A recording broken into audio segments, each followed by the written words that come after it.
2-mile track, 500 miles here in California. Start in the sun and end up under the bright lights of Hollywood. The green flag's in the air. NASCAR's racing on NBC.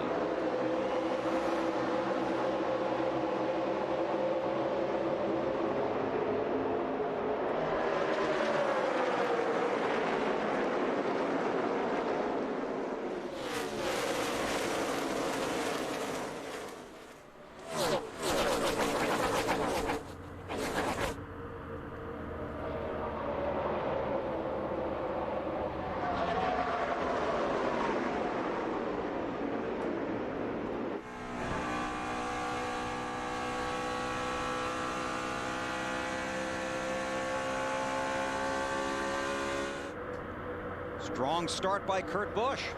Yeah, it really is. I mean, obviously you want to, if you're in that position to lead, go ahead and do it. I mean, you know, because it's real important to have clean air on your car. This is one of those racetracks where you'll see a lot of drafting on the straightaways, but you'll see these cars spread out in the corners because you don't want to get that into that aero situation in the corner. So you see guys just, they get to the corners and just they all fan out. They're all looking for that air, for that downforce. Push those Goodyear tires down to the racetrack and get some grip. Scott Riggs is stuck in that high groove, getting passed on the inside. That's Truex Jr. going by him. You see the colors on the ticker. Green indicates guys that are in the chase. The yellow, the guys on the bubble, like Casey Kane in 11. The red, drivers eliminated, but are still racing for the win here in California tonight.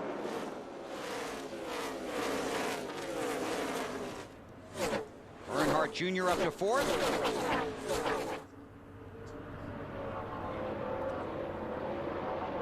Pit road report on Jeff Burton from Alan Bestwick. Bill, Jeff Burton, very loose, very relaxed when I talked with him earlier this afternoon. He's had some troubles finishing races the last couple of weeks, not falling out of them, but running up front, leading laps. Wow, that was close. And not being able to get the win. It's been a long dry spell. Burton says they think they understand what their issue's been in the final laps of races. They hope to come away with the big trophy tonight. Scott Riggs has his hands full. Well, he did after Burton took the air off the spoiler. And like I said, it's one of those places where everything is very aero dependent. You can get underneath the guy.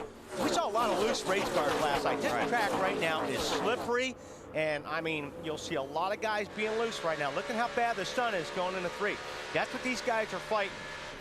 It's out of Jeff Burton's car, and what you do is you have a clear visor on your helmet, and then you put these dark tear-offs on. So it actually, it's like having a smoked visor, but when it gets dark and you get those visors off, you'll have a clear visor. There's Riggs in the 10, Casey Kane right behind him, Matt Kenseth in the 17 on the inside. And you're drafting here. I mean, straightaways are long, it's fast. If you've got 3 or 4 cars that are lined up on the outside and you're the only guy on the inside, you're not going to pass them. You're going to get passed. You talked about the engine builders on the countdown to green. The wind here blowing down the front stretch from turn 4 to turn 1. That's where you turn the most RPM. They're really going to be hustling down the front stretch, going into the wind down the back stretch. Yeah, you look at the RPMs, a lot of RPMs. They don't really drop in the corners. So you're, like I said, you're getting out of the throttle, but you're carrying so much speed here. You're always up there in the RPMs. You got something on 24, Matt? Well, you see him running in line there, Wally. Now, he, like a lot of other drivers, he's got those dark tear-offs on his windshield. You see him dive to the bottom. Now, the big thing about tonight, Steve Letarte told me, they just need to keep their car in contention until the sun goes down. Then they feel like it's game on from that point on. And keep in mind, Gordon has 3 wins in the Coca-Cola 600, a similar type race where we start out in the daylight and then we go into the darkness. He seems to excel at a place where you've got to stay ahead of the racetrack. All the practice here for the Nextel Cup Series was done much earlier in the day as opposed to the start time for this race. I'm just pointing out, look at the hood of the 17 car, right where the W is. It's like it's sucked down around the air cleaner. I don't really see that on a lot of the other cars, but you could really notice it when it's down on the, when it's coming down the straightaway. See if we can get a better shot when it comes down the straightaway. So you'll see it'll be sucked down right on the W. See how it's sucked down on the air cleaner? Kind of strange. That gives him more front down force. Hey, he's running pretty good. 10th spot right now. More on Kenseth from Dave Burns. And interestingly, Wally, when they were going through tech today, they were banging on the front end of that with the hammer. Apparently NASCAR didn't like something they saw with the valence there. A lot of guys tried to go through there with a little extra kick out on the front end, but they did have to modify it just a little bit before they were allowed to compete today. Yeah, it looks like the hood's just really thin. You can see it popping up and down. Running pretty good. Like I said, there's Jeff Gordon took that spot away from Kenseth. They did all their practicing at a time much different than the hours the race was going to be held at. A lot of guys in the garage were very upset about the practice schedule here as opposed to the race. These guys really don't know what they've got because they haven't been on this track under these conditions. Yeah, I don't even know why they have a practice session in the middle of the afternoon, and there's a lot of guys did not run that practice session because the track temperatures were going to be 25, 30 degrees hotter than what they were going to be racing. Hey, let me tell you something. That completely changes the handle of your car, Alan. And Bill, that's exactly the message that Kenny Francis, the team director for Casey Kane, told me today when I talked to him about if he was able to anticipate changes he would be able to make to his car as the sun set. He said, we literally have no idea what to expect tonight. We're just hoping we make the right adjustments. He feels like with his car's handling, as the sun goes down, it's going to lose rear grip. And that's what they're going to be planning for, but he said, really, we don't know. One driver said it was like looking at a golf course in the middle of the night, then having to tee off the next morning when the sun was out, not knowing what you were going to get. Robbie Gordon has spun. Stay right there where you're at. Whoop. In front of a lot of cars. Sure did. Looks like he's got a left rear flat, but we can't tell if that happened during the spin or before the spin. Doesn't look like he hit anything, though. Fire, left rear flat. Says he has a left rear flat, so he heads down pit road for his caution of the race. Fuel mileage is always a huge factor here at California. Only 9 laps complete. And we'll see how the guys up front are going to play it. They're more than likely to stay out, but the guys at the back will come for fuel. You can see that there was the center section of the tire ripped off, like Yeley's tire last time, right. The Busch car. He may have made contact with somebody that ripped that tire. A lot of guys do a good job missing that.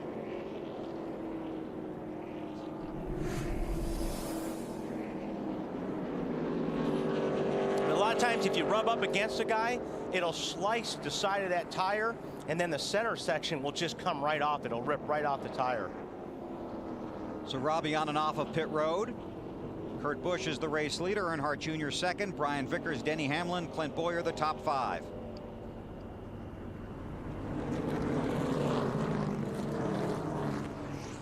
They work down the long backstretch here under caution. Been a frustrating year for Kurt Busch. I was surprised to hear him say that they weren't disappointed they didn't make the chase, and a lot of that's been going on in the garage this weekend. The drivers are telling you one thing, yeah, but it's really what they're not saying and what they're feeling that you have to read into their comments and their quotes.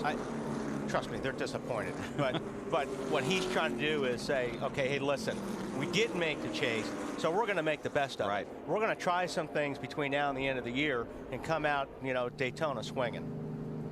So they'll experiment during this race, so when they run here in California early next year, hopefully they'll have a strong run and put themselves in a good position early in the season.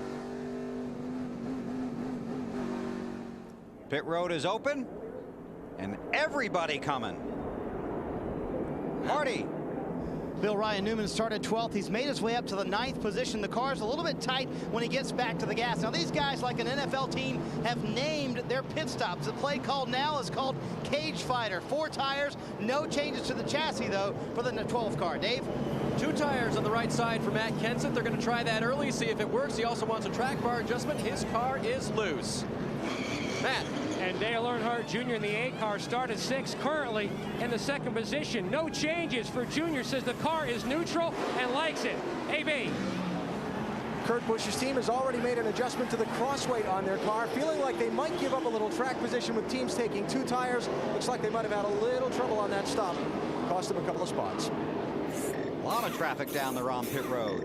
Let's take a look at the Nextel race off of pit road. Casey Kane picking up 5 positions. Various strategies going on here early at California. Under caution in the Sony HD 500 live on NBC. Kane is the race leader after taking just 2 right side tires. Jeff Gordon, Matt Kenseth, Kurt Busch, Elliott Sadler the top 5. Elliott Sadler also a 2-tire stop. And you will see pit strategy throughout the day. We saw it in this race a year ago, saw it in the spring. How you manage your tires and how you control your fuel mileage. Big factors here at California. Denny Hamlin in the 11, Dale Earnhardt Jr. looking under Elliott Sadler. If he can see. The sun is really bad in that situation right now. It's probably the worst it's going to be. And you actually can lose sight of the guy that you're passing when you go underneath down there in that corner, because it just blinds you for a couple seconds. Trying to keep track of some of these guys. Mark Martin started deep in the field, 38th. Restarted 24th after the pit stops.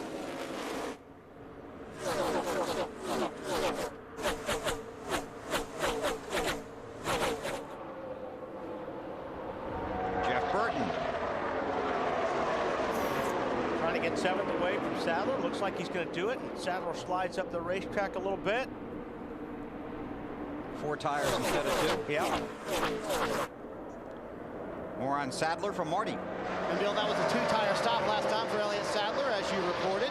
And they had some problems yesterday in practice. The car extremely tight. In fact, Elliott would say the car was bouncing around on new tires. So what they did this morning, they put their teammate setup on. Casey Kane trying to make the car a little bit better. I asked Elliott, I said, can you drive the same kind of setup Casey Kane can? He said, I have no idea, but we're all going to find out together. And that's something these Evernham teams have been working on. Jeremy Mayfield really didn't want to try and drive a Casey Kane setup, and they weren't getting a lot of exchange of information. And Elliott Sadler, when he went over there, said, I'm going to try it, see how it works out. Whoa, man, Kurt Busch drove in there, got the car sideways underneath the 24.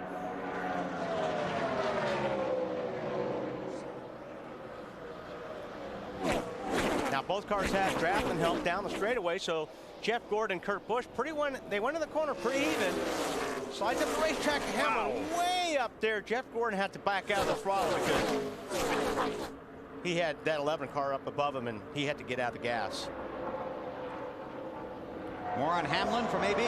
Hey, would you guess that Denny Hamlin told his crew before the pit stop his car ran well up high? I believe you. Yeah, he did. A little adjustment on the pit stop to try and help handling getting into the corner, but Hamlin running well so far, Dave. Alan, Matt Kenseth has lost a couple of spots since the restart, but he radioed to Robbie Reiser, his crew chief, right before the restart. He said, yeah, we'll probably lose a couple at the start here for taking those 2 right side tires instead of 4, but we'll be okay. Matt? And Jeff Gordon's dropped a few spots. He just told his team on the radio the car is good everywhere, but he still needs a little help on exit of the corner. Gordon was tight before that pit stop. He took 2 tires to move him up a few spots. Gordon behind Kenseth. On board with Gordon. That sun's going to get brutal, isn't it? Yeah, it really does. And I mean, it's hard to explain, but I mean, you really get down that corner and you can't see for a second. Oh, 17 is off the pace. I don't know if he just slid up the racetrack and had to jump out of the throttle. That's what it looked like, because he's back up to speed now.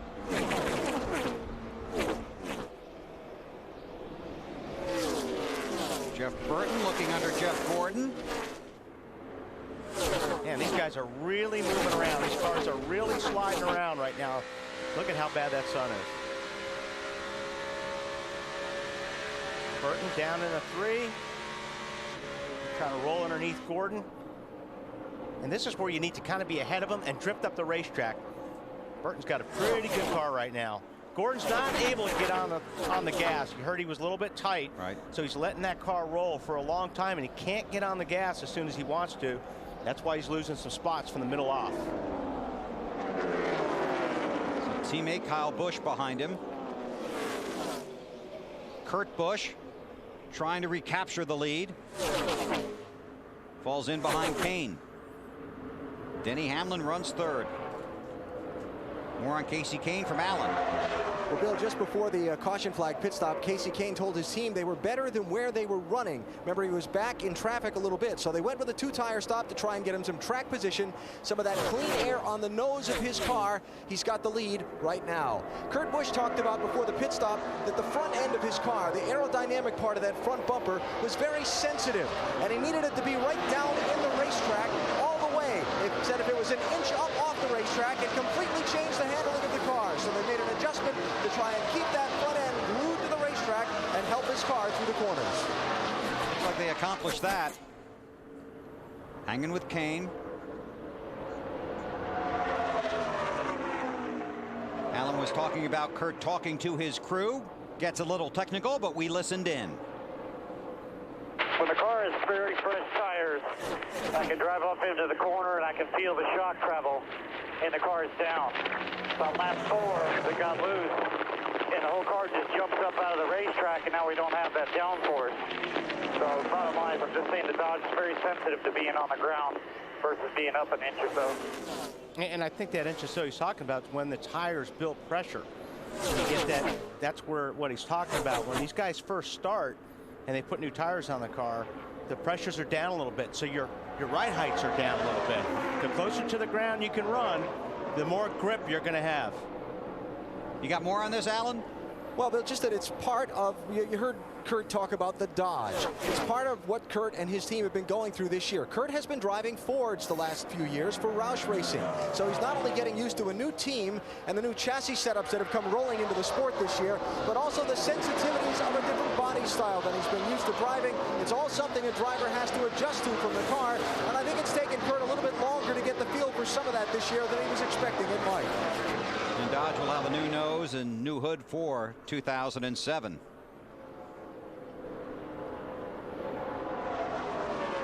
Matt Kenseth is second in the championship standings. Is dropped back all the way to 10th. Dave, what's going on with Kenseth? Well, Matt came on the radio right after you guys noticed that he had fallen back, and he said, "What was that?" The spotter radioed back, "We'll go have a word." And then Matt said, "Guys, the next time that happens, there's going to be a big wreck." Obviously contact with someone, not sure who, but it set him back. Well, let's see if we can't find out who he might be talking about. There's a few laps ago. Kenseth in the 17.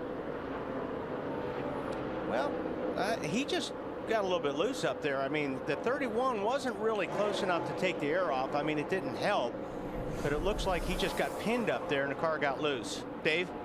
And Matt just radioed back to the crew explaining a little bit more. He said, and he was talking about Jeff Gordon. "Okay, I know he didn't mean to run me like that, but the car is so incredibly loose right now. I need some room out here." Yeah, I can see that, you know, where Jeff kind of slid up the racetrack, and maybe Matt had to avoid that a little bit, but had nothing to do really with the 31. Because it looked like Gordon had a good run coming off the turn, and Matt did not. Casey Kane, a winner here last night. Used some great pit strategy. With about 55 laps to go,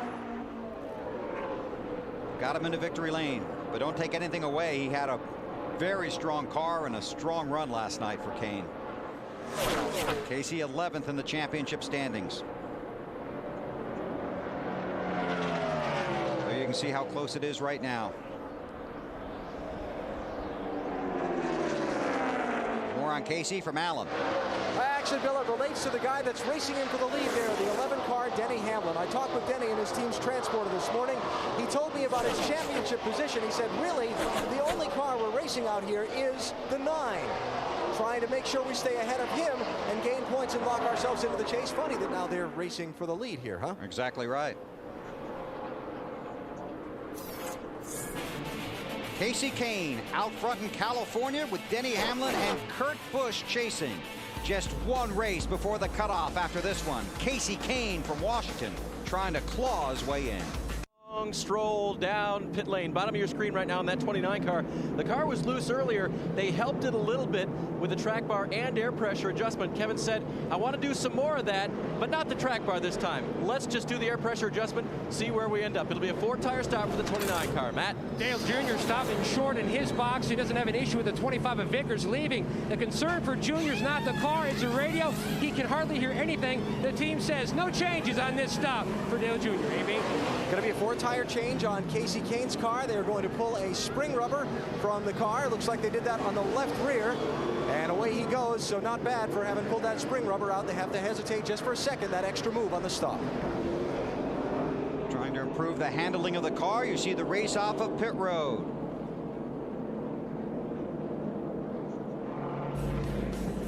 This would be Jeff Carr, Jackman of the #1 Bass Pro car. This is for you, BP. Some hard-working guys down there. We had to stop leaving. Check that out.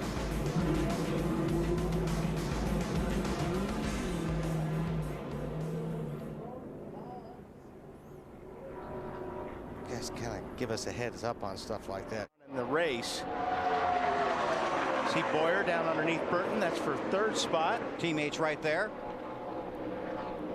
Drive for car owner Richard Childress. Got to be careful of pinching a guy off here in the corner, because if you're Boyer on the low side and you're underneath another car going through the corner and you're too close to that car on the outside, it can turn you around. It takes the air off your spoiler and you can spin around real easy. That's why you can't go into the corner side by side just leaning on each other. Real tricky here. Whoa. Yeah, I mean, that 2 car's been doing that all day. Earnhardt Jr. had some trouble on that restart. He was 5th on the restart, and he's back to 13th right now.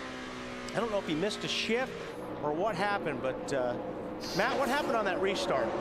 Well, he just came on the radio and said, driver error, apologize for that. I just messed up, meaning he missed a shift when he was starting to go through the gears on the restart. That's what it looked like, and if you do that, and 40 other guys don't miss a shift, you lose a lot of ground. And we talked about this at Indianapolis, and it's very similar here. The fuel gets strung out. Restarts here can be a real adventure. Let's listen. Let's see if we can hear what happens.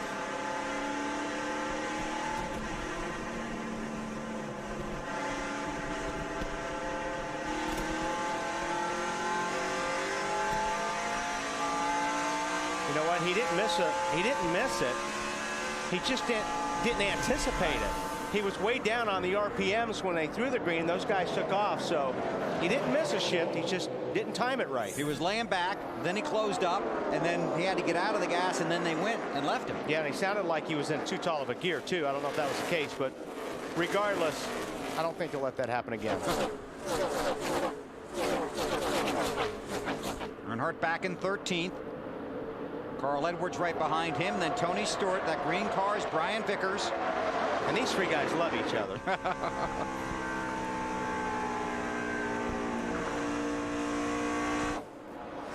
Whoa, 17 a little bit loose.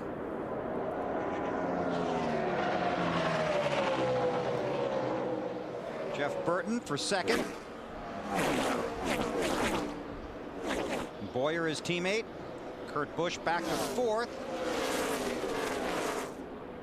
And you can see how they fan out in the corner. Right. They want to get away from each other going through this corner. They need all the racetrack they can get. Track is still very slippery. These guys are hanging on right now. They're looking forward to the track cooling down. Cools down, they'll get a little bit more grip with these cars. All right, let's take you through the field, starting with Allen. And starting with the race leader, Denny Hamlin, who comes into this race tonight, 6th in the World Championship standings, and a chance to lock in his place in the chase. Not really many complaints about the handling of his car so far. He thought if he could get out in front, he could make some time, and he's doing just that. 2nd place runner is Jeff Burton. He's just taken that spot away from Kurt Busch. Jeff Burton loves the pressure of the race to the chase. He says this is what professional sports are all about. I can't wait to take my shot in these 2 races. Matt? Allen, his teammate in the 07, Clint Boyer, the only thing on his mind, getting this car to victory lane. Had a great career, best at Indy, finished 4th with this race car. On his way to a 3rd until they lost the engine. The car was loose earlier and then a little tight. They made an air pressure adjustment. Currently rides 3rd, AB. The 2-tire stop for Casey Kane earlier got him some track position, moved him up from his 9th starting spot. Now they took 4 tires on this last stop as Casey tries to race his way into the top 10 tonight with a top 5 finish. Kyle Busch, a chance to lock in his position in the championship. He's running 5th in this race. He took the green flag back in 10th position. On the last pit stop, a 4-tire change and an air pressure adjustment for Kyle Busch to try and help the grip on his car. Matt? His teammate Jeff Gordon has his hands full with Kurt Busch in his mirror. His other issue, like everyone else here tonight, is battling the sun early going. It's a huge problem. You know, I think a lot of drivers were concerned with it last year, and you know, I understand for TV purposes, East Coast, West Coast, you know, you want to have a race start at a certain time, but you know, I think we also need to take into consideration the safety factor of it out there on the racetrack, and I don't think it's fully being taken, you know, into consideration, because honestly, no matter what I do with trying to block the sun and as dark of a shield as I can possibly get, that sun is so bright here and so strong that I pretty much go into turn 3 blind for a good part of the beginning of that race. Gordon trying to get this car back to victory lane, but he hasn't had a top 10 here in Fontana for 2.5 years, Dave. And Matt, the 29 car of Kevin Harvick, they're talking about vision as well, but shade overcoming the speedway. Car owner Richard Childress, along with Kevin Spotter, telling him where people are running and where the shade is going over the racetrack. It can change the way your car handles, Alan. Well, some tough sledding here for Kurt Busch in the Blue Deuce. He was running 2nd just a little while ago. Now he slipped back to 8th position. Reporting he has no rear-end grip on his car. Doesn't like the last adjustment they made on the pit stop. As crew chief Roy McCauley says, we'll undo it next time, Dave. Matt Kenseth is running about where he restarted. Remember, he had an incredibly loose race car. Those were his words. They made a chassis and an air pressure adjustment to try to help Matt. Matt? And Dale Earnhardt Jr., you saw trying to bounce back from that early miscue on the restart. Now, Junior's other concern, radio issue. That takes us the earplug connector that goes into his helmet. But like everything with this driver and this team, they continue to progress with maturity. There'll always be radio fights. We're pretty much like brothers, and we're always going to have our disagreements, but there's a whole lot more respect back and forth now. We treat each other like grown men, and instead of just little punk cousins. So it's a big difference and a great weight off my shoulders this season, and his too, I'm sure. Dale Jr. was 10th. Now it looks like he's going to lose another spot to Tony Stewart, who was pinned on the bottom. Stewart said earlier the car was extremely loose, but we are going to be in great shape. I am just cruising, and it shows as he tries to take another spot from the 17 at Kenseth, Marty. Man, I would describe Jimmy Johnson's progress as plodding forward. He started 16th today, currently up to the 12th position for Johnson. He was very tight, having no front grip up high on the racetrack. Did several things to fix that. One, he moved to the bottom of the racetrack. They also made a wedge adjustment, and he dialed in a little more rear brake to the car as well. Matt?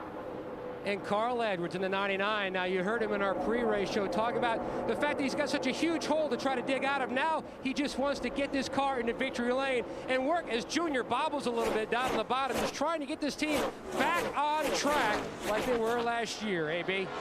Well, Greg Biffle with an outstanding record here at California Speedway, trying to get some wins before this season ends. His chances to get into the chase, well, they're pretty slim with just 2 races to go. Biffle says his team just waiting until darkness. They think their car will come alive then. Matt?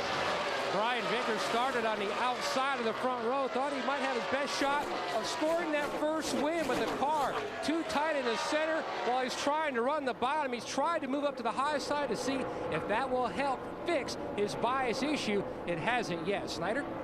Mark talked to Pat Tryson, the crew chief for Mark Martin this morning, and he told me, you know, I want to make it to lap 50 and try and be in the top 15. Look at this, lap 44, Mark Martin from 38th to 15th. They've made it to the part of the race they were really concerned about. They have made no changes on both of their stops. They, however, have some radio problems, not with Mark's radio. Someone's radio on the team is sticking. They've been having trouble finding it all afternoon long, Bill. Thanks Thanks, guys. Those are the top 15. Vickers, Sorensen, McMurray, Nemechek, and Casey Mears, the top 20. Every car is on the lead lap. And that's very, very aggravating what Marty's talking about. Having the radio stuck open. Here you see Kansas and Kurt Busch running for position. That if you hear that, it's very, very annoying.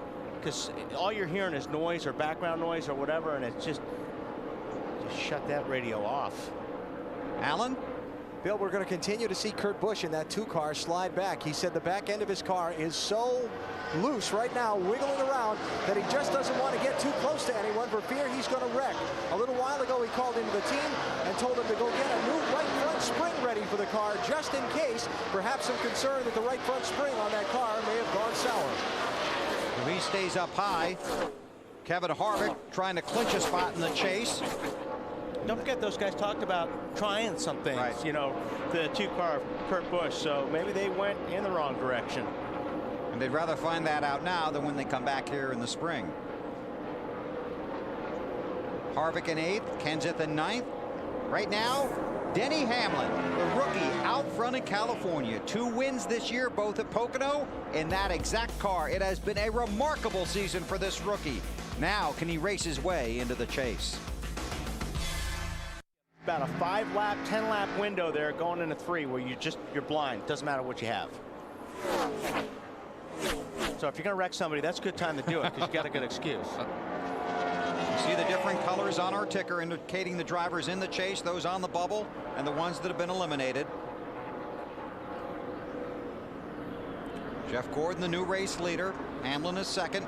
Jeff Gordon's clicking off about the last 5 laps, he's clicking off some pretty good laps. I thought Marty had a good point with Jeff Gordon on the countdown, is that Gordon has not had a lot of good racing luck at Richmond in recent years, and he would love to put it away today here in California. Yeah, if you can go into Richmond without having that pressure, it'd be a lot more fun.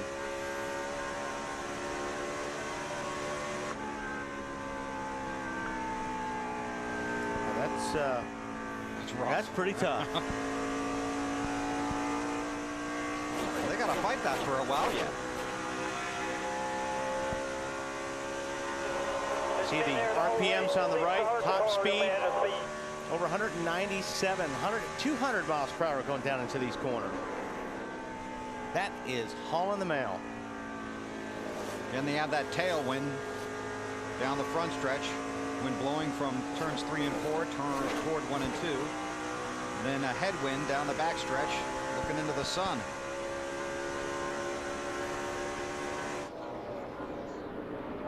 This is for 5th. Tony Stewart, Kyle Busch.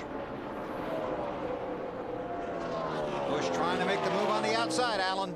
Yeah, Bill, been a little while since we've gone back racing. Kyle Busch's crew chief told me this morning they didn't expect their car to be lightning fast early in a run, but it stayed and held its lap speeds better than most in the field, at least during practice, as we went later into the run. So we may be seeing some of that start to kick in now for that 5 car. Keep an eye on that. Got the position from Stewart.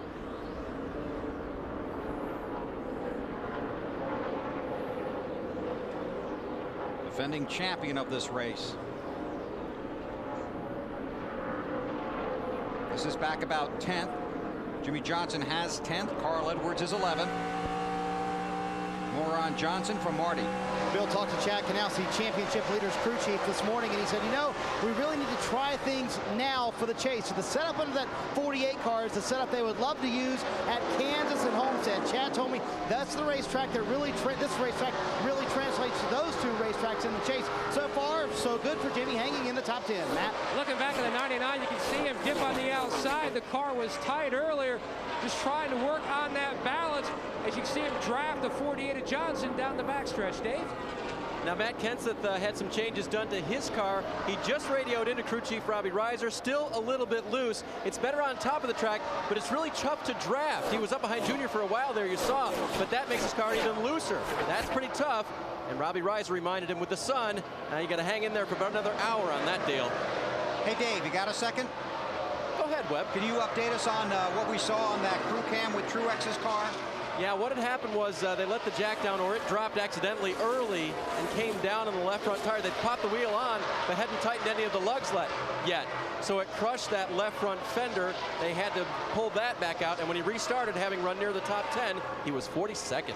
And up to 23rd right now. And that's unusual for those guys. They won that Nextel Crew Challenge. Yep, that's right. In Charlotte this year. So here's going to be a change here. I tell you what, Kyle Busch is on the run. He's got 4th spot from Jeff Burton right there. We've seen this here before. Yes, we have.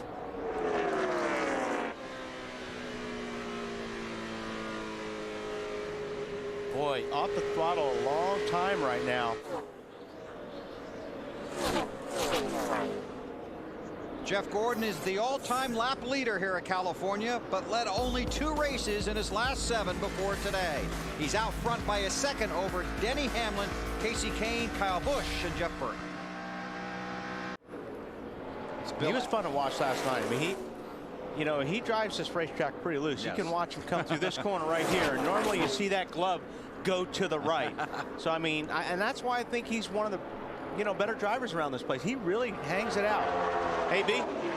Hanging it out. You're talking about Kyle Busch in that 5 car, right? Yes, sir. That's what's going on. The back end wants to step out on him. They call it a loose race car, hoping to make a little adjustment on that in the green flag pit stop that's going to come up a little less than 10 laps from right now. Speeds at the line.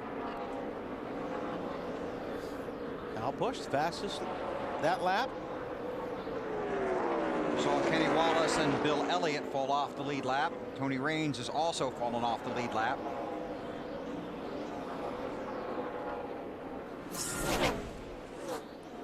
But Gordon in the lead by 2.2 seconds over Denny Hamlin. So it's a rookie chasing the veteran, getting close to green flag pit stops. Will step out and come back to finishing 3rd after some outstanding pit strategy by the Kane bunch. And there you see Kevin Harvick's huge lead over Carl Edwards and company.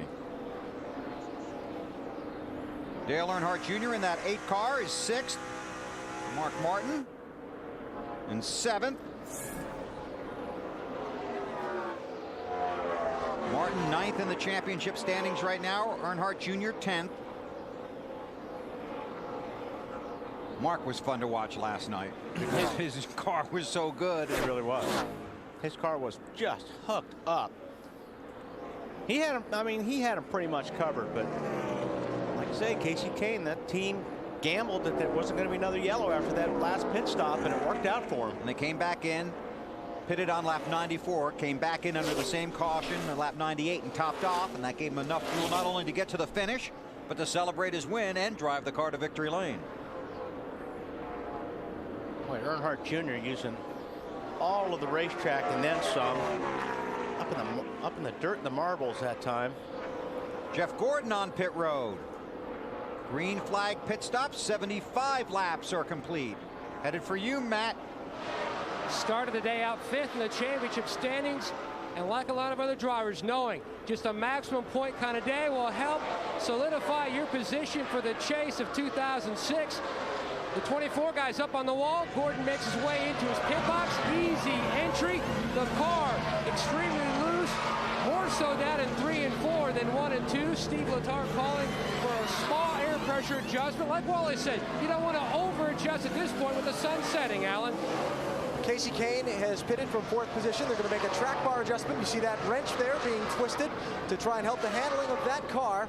4 tire change here on the 9 car, and they'll look to send him back out. Kurt Busch also in, looking for some chassis adjustments on that car. Remember, the back end really wiggling around on that machine. You see that wrench, 1, 2 to that 3 turns on that bar in the back of the 2 car, and we expect to see the new leader, Denny Hamlin, on pit road momentarily. Matt?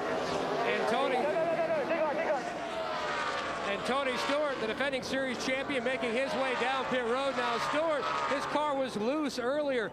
Recently, though, he said his car was sliding the nose at both ends of the racetrack. Greg Zimbarelli calling for an air pressure adjustment. Don't see a wrench in the back window yet. Looks like nothing there. As far as Dale Earnhardt Jr., his car was loose on entry, tight in the center, and loose on exit. Tony Eury Sr., his cousin, and crew chief. Oh, Oh, the 0-1 of Nemechek getting into his box, slid through. He had to back up as Stewart was making his exit. You can see the wrench in the back window. Junior air pressure adjustment for the 18. Marty. Matt, this radio problem still exists for Mark Martin's race team. It's really bad because he was supposed to pit 2 laps earlier. The team couldn't get to him because he couldn't get on the radio. The car's just a little bit tight. Mark said if we do make an adjustment, make it a small one. Quarter round of wedge in the right rear. Allen.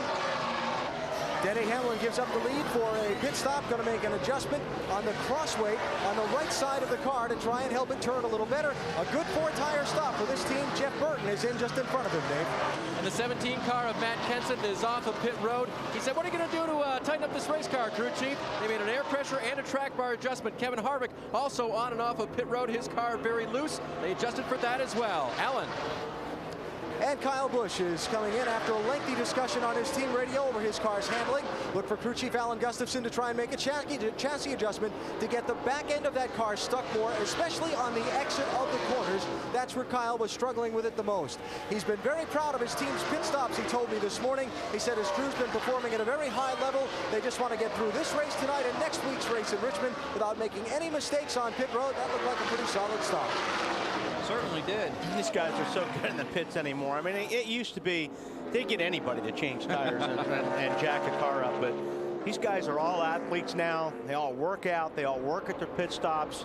I mean, it's fun to watch these guys make pit stops. They're really good. And there's a lot of peer pressure there, too, because you want to not only beat the other guys on pit road, you want to beat the other teams within your own organization. That's right. That's right. And, you know, and there's a lot of pressure on these guys. I mean, you make a mistake anymore during a race. That one mistake, it's hard to overcome in a race. Everybody is so good and so consistent. You make one mistake and it could ruin your day. Been a good day so far for Jeff Gordon. 4-time series champion, 3-time winner of the Daytona 500, 4-time winner of the Brickyard 400. Would like to get a win here in California to go against Dante Culpepper and the Dolphins. That's Thursday night, and I'm looking forward to Sunday when that what's his name, the quarterbacks, the Colts, goes against Eli Manning and the Giants. So that'd be his brother Peyton Manning going against. So Peyton Manning and Eli Manning on Sunday night, Colts and Giants. Well, it's common knowledge that the older brother normally has most of the talent. That's what the older brother? Yeah, the older brothers get more of the talent in the gene pool. So. I would agree with you on that. Okay. I would agree with you on that. That's first time in 5.5 years. But I we finally agree on something. Now, most of the leaders stayed out under this caution, but some guys deep in the field did come back in, and this happened just a moment ago. Yeah, 19 gets trying to get to his pit, and Ryan Newman gets into him. That's not normally how you want to get into your box. Luckily, nobody got run over on that deal.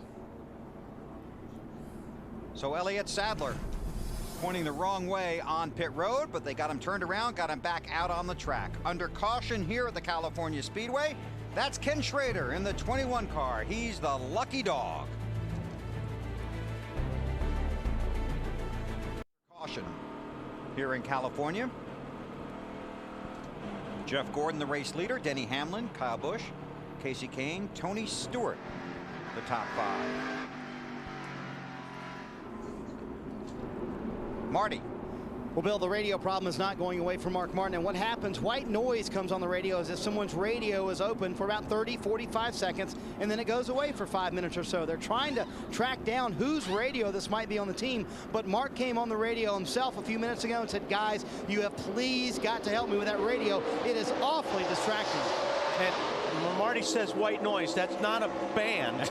It's just you hear all this static and stuff. And I'm telling you, when you're running these cars at 200 miles per hour, that is very distracting.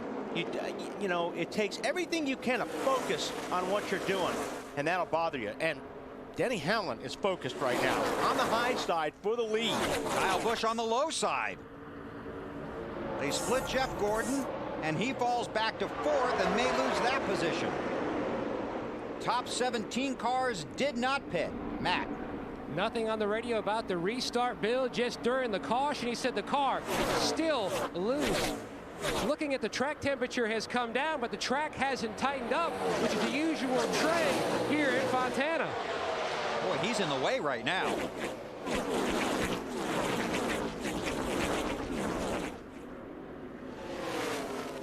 Busch leads. Kane in the 9, Hamlin third in the 11. And they are stacked up Right right back there. in, yes. From about, well, 4th on to 40th. They're scrambling. Bobby Labonte and Jeff Green are racing for the lucky dog. These guys are racing for the lead. Still pretty tight back there. 9th, 10th, and 11th.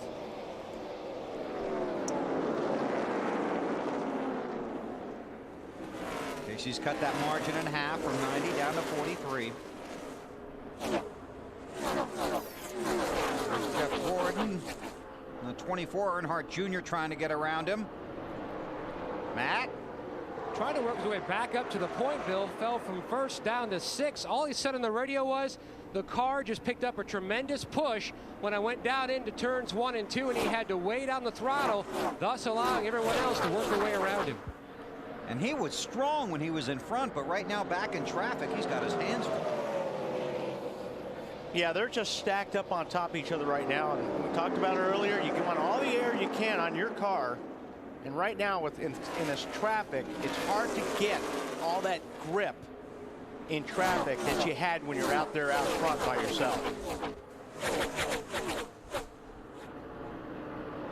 Jeff Burton, that 31 car, trying to step out of line and make a move, looking back from Gordon.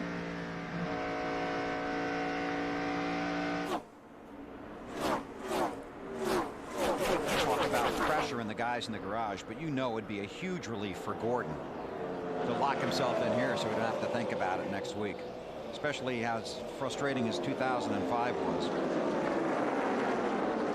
Yeah, I mean, you could, like I said, the pressure on this week, but it's even going to be worse at Richmond. Right, that's why, yeah. I mean, so you're right. If they can come out of this race comfortable, anybody for that matter, it's going to be a lot more fun for them next week at Richmond.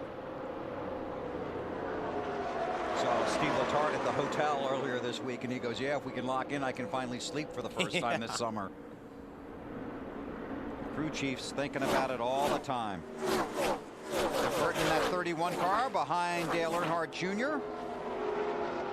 Allen trying to pick his way back toward the front, Bill. Jeff Burton started in 7th spot. Remember, he moved up in the opening laps of this race, then fell back when the car's handling went away. He said, we lost our ability to turn in the center of the corner. The crew made some adjustments on the last pit stop, including air pressure out of both left side tires. And Burton seems to like those adjustments. He's moving back forward, Dave.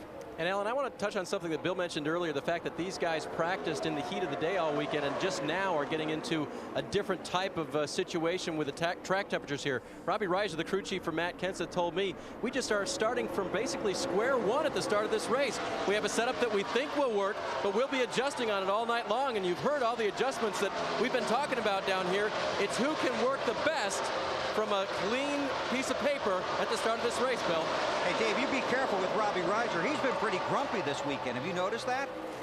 I haven't spent a lot of time around him, so maybe that's just as well. Wise move on your part. During practice here on Saturday, Matt told him he needs an attitude adjustment. Robbie just small little grin, then went right back to work trying to keep his team focused now that they've already clinched a spot in the chase for the Nextel Cup. Burton and Earnhardt. Burton is 6th, Earnhardt 7th. On board with Earnhardt, looking at Burton. And you and I were talking about this last week after the race.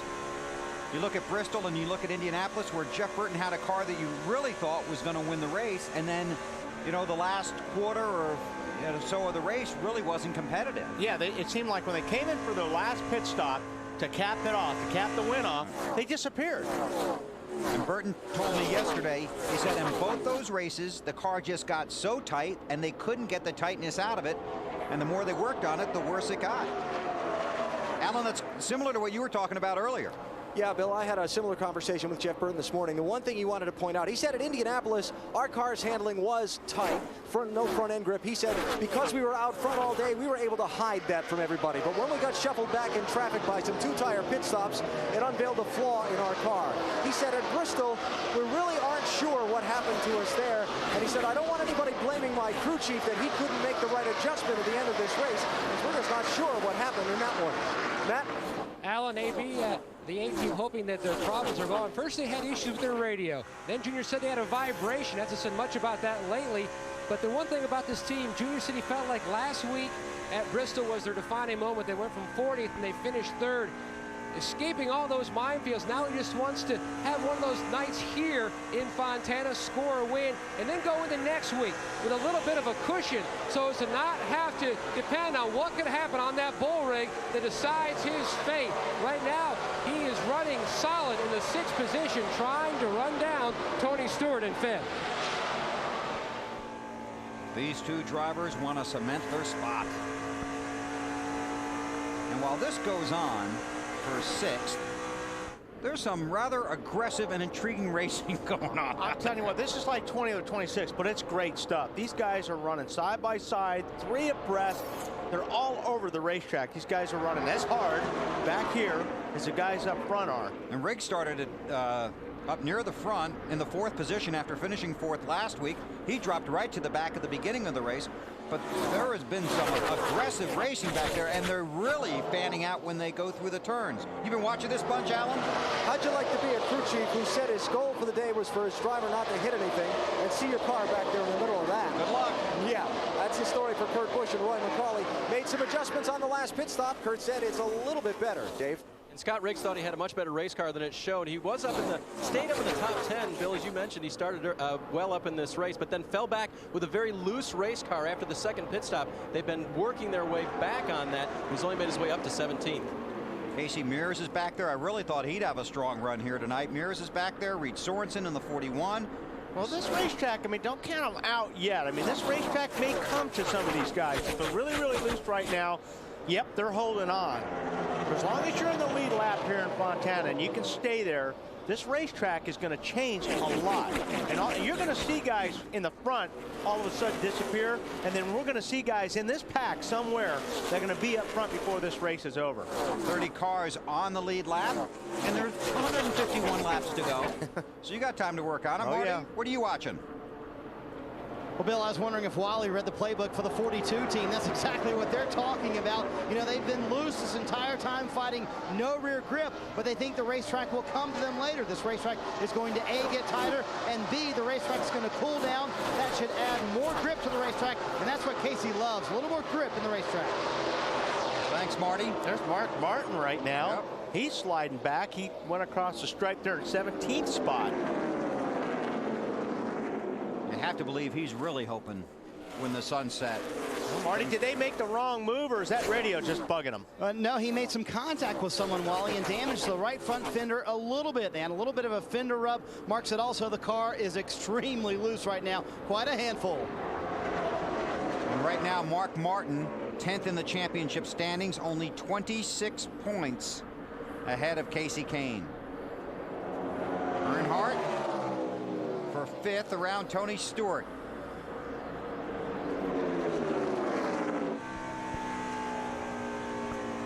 So Earnhardt Jr. trying to march to the front. More on the 8 from Matt. Bill, similar issues for the 8 of Dale Jr., the 20 of Tony Stewart.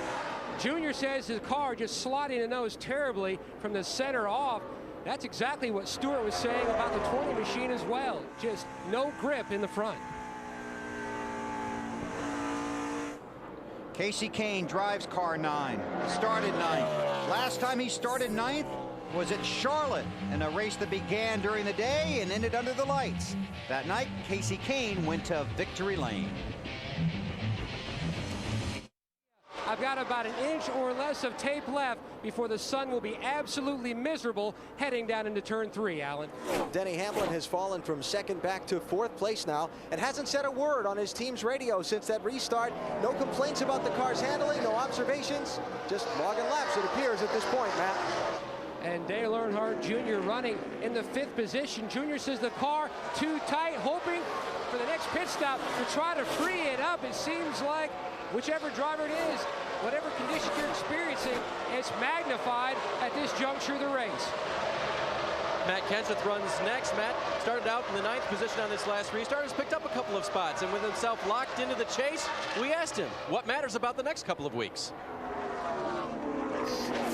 I think it's important. I think it goes back to, like we were talking about, momentum. I think it's important to keep that, and I think it's important to keep, you know, myself, all the team members, over the wall guys, everybody, you know, performing at a championship level, and you know, working as hard as we can every week. So, you know, really this business is about trying to win races and collect trophies and do all that stuff. And every race is a big race. You know, even though you're in the chase, you still want to get as many points as you can.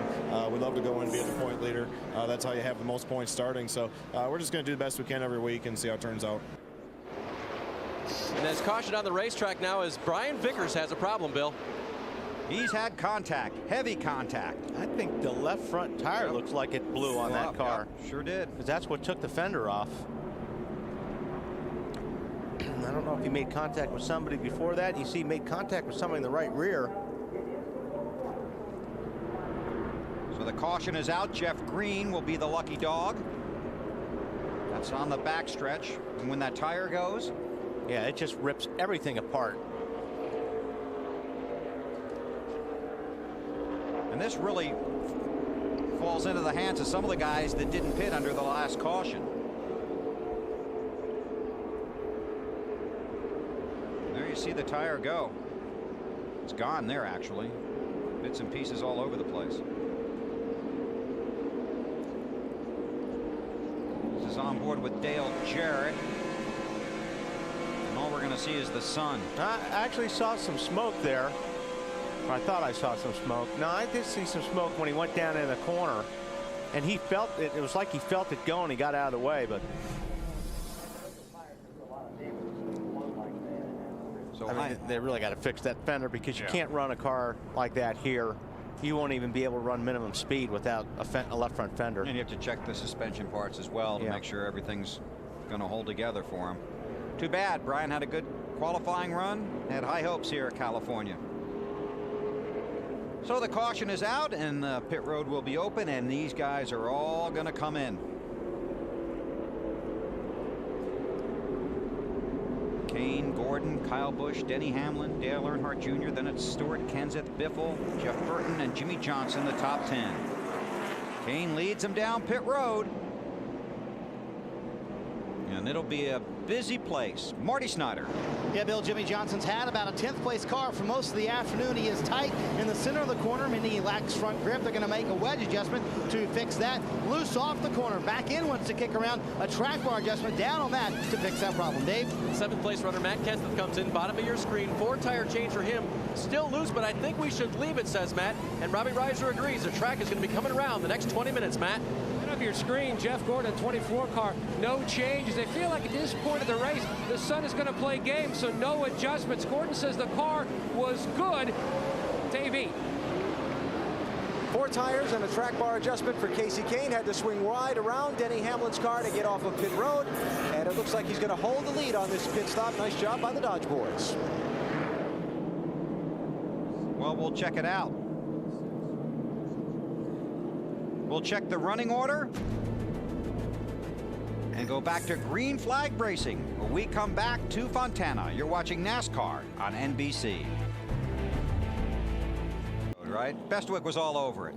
Casey Kane won the race off of pit road, then Kyle Busch, then Jeff Gordon in 3rd, then Denny Hamlin, Earnhardt Jr., Matt Kenseth, Tony Stewart, and I can tell you Harvick, Boyer, and Jeff Burton. That was a pretty good race. For 10. Looked like a Talladega finish there. Sure did. So that was the race off of pit road. I think we can probably get an update on the 6th car of Mark Martin from Snyder. Yeah, Bill, they came in to fix the right front fender twice. Mark said he made contact with someone on the racetrack, and Mark said, you know, listen, guys, we need to fix this correctly. As you see, currently he is out of the chase for the championship, 11th in the point standings. But remember this, they drove from 38th to the front in less time than they need right now to get back to the front. They will restart, I believe, in the 28th position. They said that right front fender is as good as new. He is in 28th, still working caution and cleanup here at the California Speedway in Fontana. They work on Ryan Newman's car, and everybody's looking at Casey Kane's car because it's in the lead.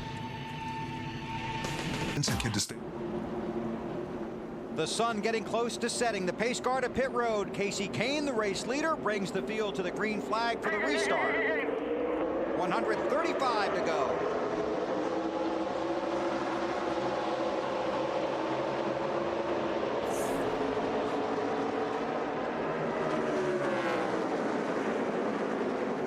Cars on the lead lap. They all pitted under that caution. You see the colors on the ticker at the top of the screen indicating the guys in the chase, the guys on the bubble, and the guys that have been locked out. And right now it's every man for himself. Yeah. Into a blinding sun. Kyle Busch right underneath the 9 car of Casey Kane, looking for an opportunity. More on Kyle from Allen. Yeah, Bill, just talked to his crew chief, Alan Gustafson, during this caution after the pit stop. He said the first 20 laps of a run, they're pretty good. The last 20 runs or so, the first 15 laps or so of a run, they're pretty good. The last 15, they're pretty good. It's that middle 20 or 25 or so that they have to get better to run with the 9, Casey Kane, and the 24 of Jeff Gordon. That's what they're working on with this 5 car. Bobby Labonte in that 43 is the first car 1 lap down. He's right behind Jeff Gordon. Wants to hold that position so we can get the lucky dog if the caution comes out. Back on the lead lap. You know, we can watch these guys, but we saw Vickers with the tire go and all the damage on his car. And Dave Burns was snooping around down there on pit road. And Dave, you got an update on Mark as we watch the battle for the lead here, the 6 and the 25? Yeah, Bill, just what happened there. We just happened to be down in the neck of the woods of the 25 car, and the team reported to us that it had been the 6 car that got into them. That's what caused their tire to go down and brought out the caution. Matt, what are you working on? Well, the 25, Bill, is still sitting on pit road. They're trying to piece together that left front. Not a lot of conversation at this point on the team radio. Really disappointed over having such a great qualifying effort and seeing it end like this. This is for the lead, Kyle Busch. 3rd time he has led tonight. Just didn't have enough to drift up that racetrack to clear the 9 car. Falls in to get the draft down the backstretch. And they fan out in the corners here at Michigan. So Vickers did have contact on the racetrack, and that's what led to the tire problem. I figured something had to happen like that for the left rear to, or left front to go on that car. Something must have cut it. Normally contact will do that. Allen.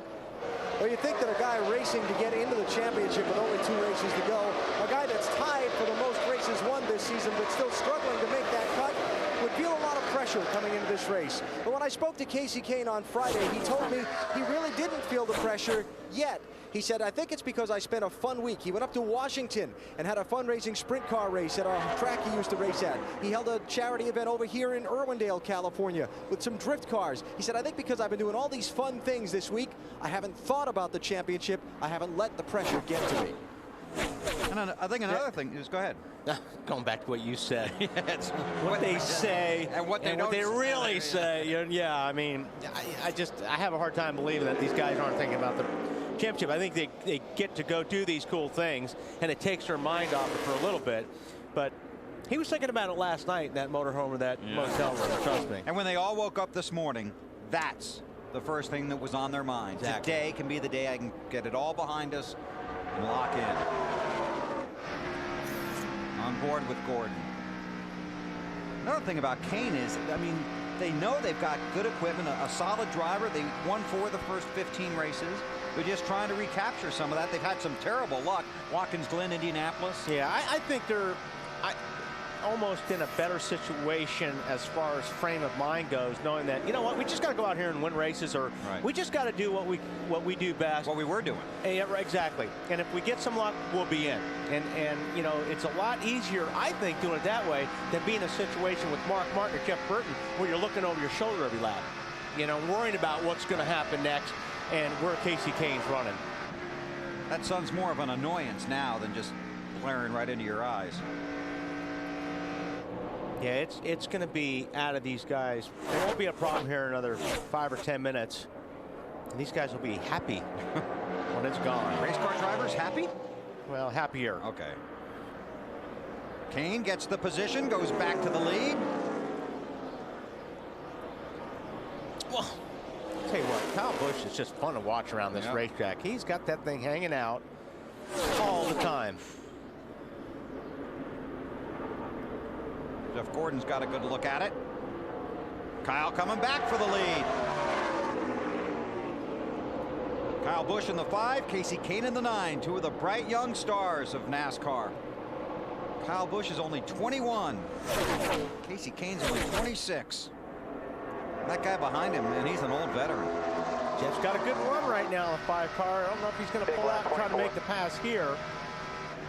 Teammates right there in the 24 and the 5. He's going to get the 5 loose. It's not going to be tough. Oh! See, I was going to say, it's not going to be tough to get the 5 loose. He's been watching this, and he sees the 5's loose already. So he figures, I'm just going to go down in the corner, and I'm going to stay right on his bumper and get him real loose. That's what he did.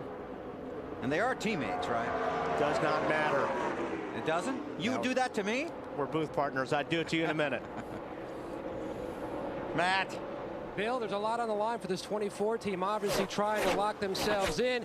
And this is the stretch of the race where it's more of an experimental period because the sun is setting. Not exactly sure how drastic this racetrack will change from sunset to when it gets to complete darkness. Right now, though, the best his car has been is at this point right now. He runs second, trying to chase down the 9, Alan. Kyle Busch back to third. Nothing on his radio about getting loosened up by Jeff Gordon or sliding back. But one of the things that Kyle has talked about in the last couple of weeks is the biggest lesson he's learned in the last 12 months since picking up that first win. Being patient, not putting his car in positions during a race where it might be compromised and he might crash and lose points. Last year they had 12 finishes in the 30s or 40s, including crashes and mechanical problems. This year only 4. It was something they really wanted to reduce going into the year to have a shot at the title. Kyle won here last September, was 10th here in February. He's got another young star right on his bumper. Denny Hamlin in that 11 car, 2-time winner this year. Up front, Kasey Kahne, but Jeff Gordon has got him right in his sights. The sun is setting, the excitement is rising at Fontana on NBC.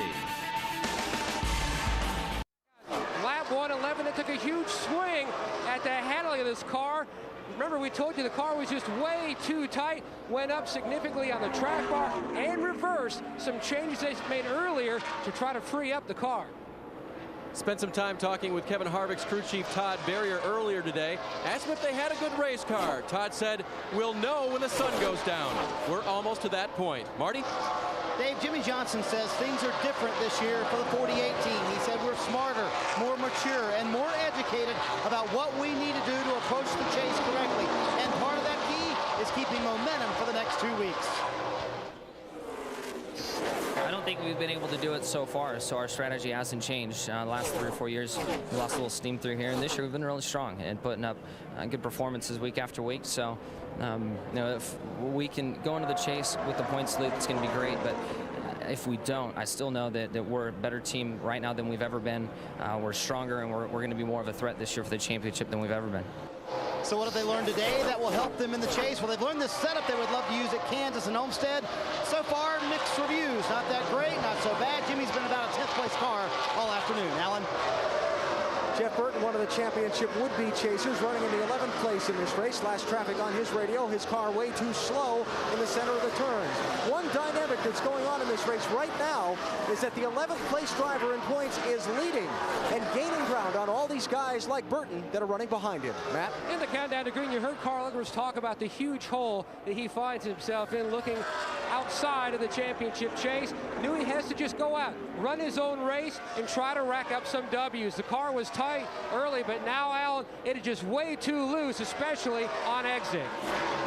And checking on the progress of Greg Biffle's race, who started in 21st position. He's managed to move his way up to 15th. Biffle been so strong at this racetrack, they thought they had a good shot at a top finish here.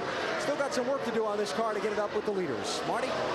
Well, Alan, the good news is that they fixed the right front fender on Mark Martin's race car. He restarted 28th. Currently, he's up to 21st. The bad news is he has a long way to go to get to the front, and the car does not seem to be as good as it was early in the race. You saw that little wiggle coming off turn 2, a little sideways as well. Mark said the car, as you can see, extremely hard to handle. No rear grip. Thanks, Marty. Right now, in the championship standings, Casey Kane and Mark Martin are in a deadlock with 3,149 points.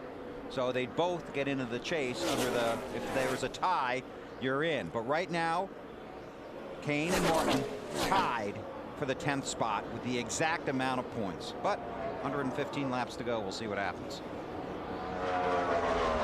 Earnhardt Jr. takes over the 3rd spot from Denny Hamlin.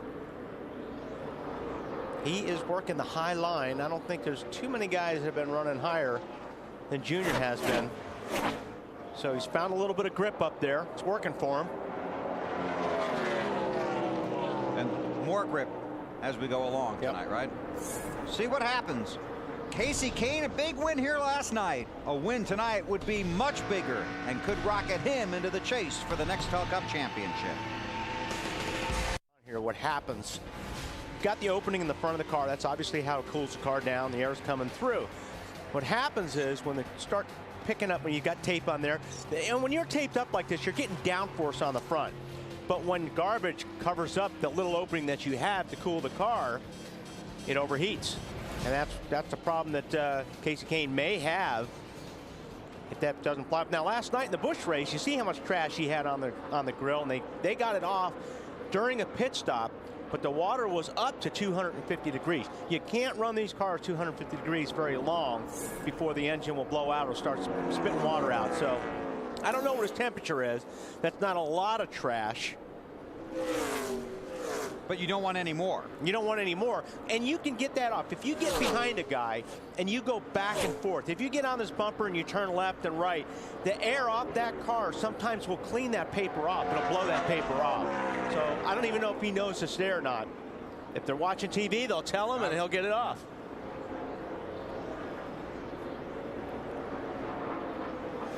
Still running well.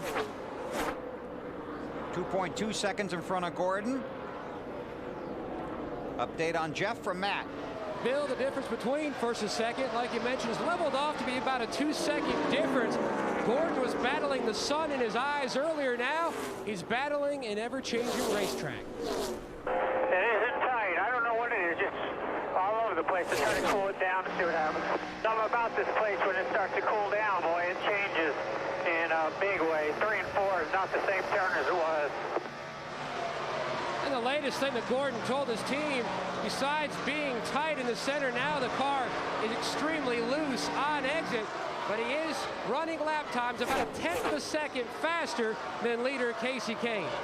And this is what the guys in the garage were talking about. They were craving some kind of an evening practice session here, so you at least have some idea what your car was going to do. Well, they know now. Yeah. They're getting a feel of it anyway. Casey Kane out front. From Enumclaw, Washington. 4 wins this season. Chase. Time for our Aflac trivia question. Who are the only rookie contenders to win a California Nextel Cup race?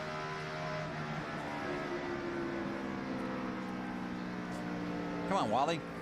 Rookie contenders to win a California Nextel Cup race ever. Kyle Busch. Right. And Jimmy Johnson. I don't know. Very good. I didn't even have the answer for that. How about that? Like I normally have at a time. Very good. You didn't get the email, huh? Not that one.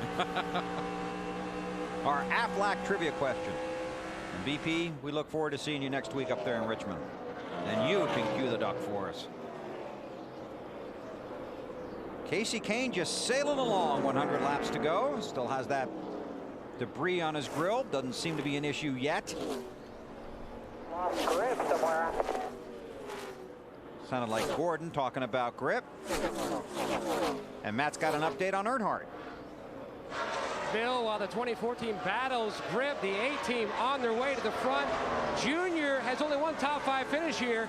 Not one of his better racetracks, but he said moments ago on the radio, let him know that I'm coming. Somehow, some way, I will be up there because I found my line, and we are now really good. Yeah, he's found the line that we talked about earlier. He's on the high line. I haven't seen anybody run as high as he has. He's almost running out of racetrack. He keeps moving that line a little bit every lap, about an inch or two. He's about running out. Matty?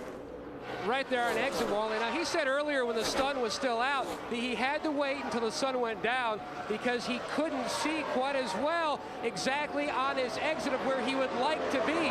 He didn't want to tag the wall and cause himself some major issues, but now that the sun is setting, vision is excellent, and he is motoring toward the front. It's always better to be able to see when you drive a race car. It helps a lot. Whoa, look at that. Dale Earnhardt Jr. got the win at Richmond. Used the fresher tires to get there and beat Kevin Harvick, getting back to victory lane. Certainly had the disappointing season a year ago, capped by losing an engine here. How's he look? Good. Okay. It's going the right direction. Fastest car on the track right now, too. He's 0.2 of a second faster than Casey Kane the last couple laps. They should be getting pretty close to pit road. What do you think? About 10 laps or so. At the most. Mark Martin, he's 18th now. Got an update, Marty? Well, speaking of finally going the right direction, this is the time of the day Mark Martin has been waiting for. They've been battling a race car that has no rear grip, extremely loose. Now the racetrack itself finally getting some grip in it, coming to Mark Martin. In the last few laps, they've gone from 21st to 18th. But they still have their hands full. And look at that, in the top 10 of the championship standings as well. Yeah, that's going to move a lot in the last 97 laps here. And the story from pit road is we can expect our leader Casey Kane on lap 158, and we're working 154, but that's all out the window. Debris for caution on the racetrack.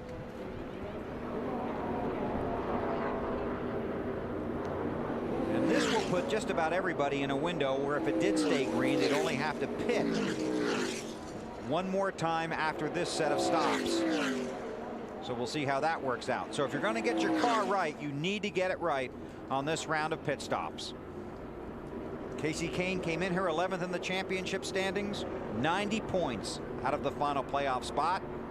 Right now, he is back in 11th, 6 points. Jeff Green is the lucky dog under this caution. He will come around to be the 26th car on the lead lap. So it's Kane, Earnhardt Jr., Jeff Gordon, Denny Hamlin, and Kyle Busch. Matt Kenseth the 6th, then Tony Stewart, Kevin Harvick, Jimmy Johnson, and Carl Edwards.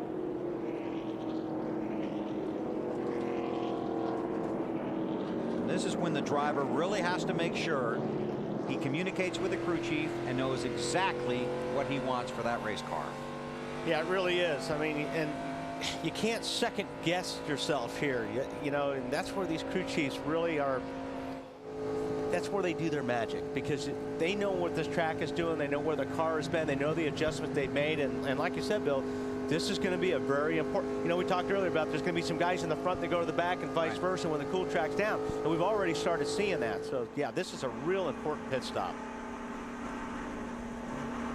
Don't over adjust. That's the biggest thing you don't want to do, is make too big of an adjustment here. Pit road will be open this time. You've had enough time to at least get the feel for what the track's going to do. Right, and you know that it's gonna cool down a little bit more, but nothing like it has in the last half hour. It's really, you know, the track has really cooled down in the last half hour, 45 minutes. There you see Kane, the race leader. He'll bring the field to pit road.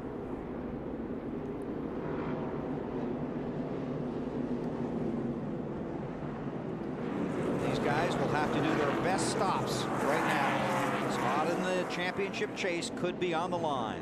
The field dashes onto pit road. We go to Marty. Bill, for championship leader Jimmy Johnson, exactly what you guys talked about. They wanted to make a big adjustment. They decided, let's not make it over just the car. He wants more of what they've done before, but not double of what they've done before. Tight on the throttle, up half around on the track bar. Dave? 17 bunch walking, the tightrope of adjustments. Car is loose, want it to be a little bit looser because they think the track will tighten. Air pressure, Matt. Dale Earnhardt Jr.'s car has come to life. No changes on the previous pit stop. You see him in the center of your screen. No change this time, just a little tight on exit, AB. A paper fell off the grill as Casey Kane came to a stop in his pit. Going to be a 4-tire change, a track bar adjustment. Wanted him to make sure he stopped back in his box so that he could swing around the 11. There's a race off pit road. That's going to be one the camera's going to have to tell us. See Jeff Burton shooting out of his pit stall. I want to give that one a 24. And you would be correct. So Jeff Gordon picks up the lead on pit road. The pit guy is getting it done at California. Entering on the 9. Speed is clocked electronically by NASCAR. Okay, unless he sped after the 9 pulled or the 8 pulled in, I don't understand why the 8 didn't get called either, because they were glued to each other going all the way down the pit. So AB, I don't understand that one. As you might guess, neither does the driver behind the wheel. He talked about the fact that he set his pit road speed at 4,700 RPM before the race following the pace car, and he kept it right on that number all the way down pit road. He commented on the fact that Dale Jr. was right behind him for most of the way. His team director, Kenny Francis, came back and said NASCAR said it was a section in the middle of pit road where it got you. They chose to come in, top off the fuel. They added tape to the front of the grille to try and give them some extra downforce because they're going to be back in traffic now instead of out on that clean air. But to say Casey Kane was disbelieving at that penalty would be a little bit of an understatement. Well, that makes 2 of us. Jeff Gordon is the race leader. The 2-car Kurt Busch is on the tail end of the lead lap. And we'll let the scoring cycle through. And you have to go back to the 24th position to find Casey Kane.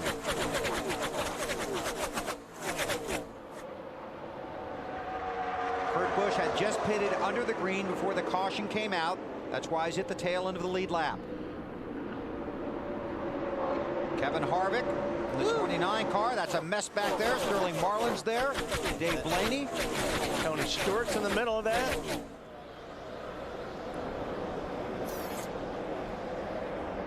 "90 laps to go here. I just want to show you how that penalty affects the 9 situation in the championship chase.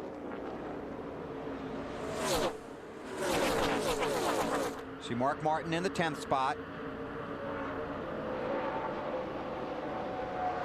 Casey Kane now 89 points out.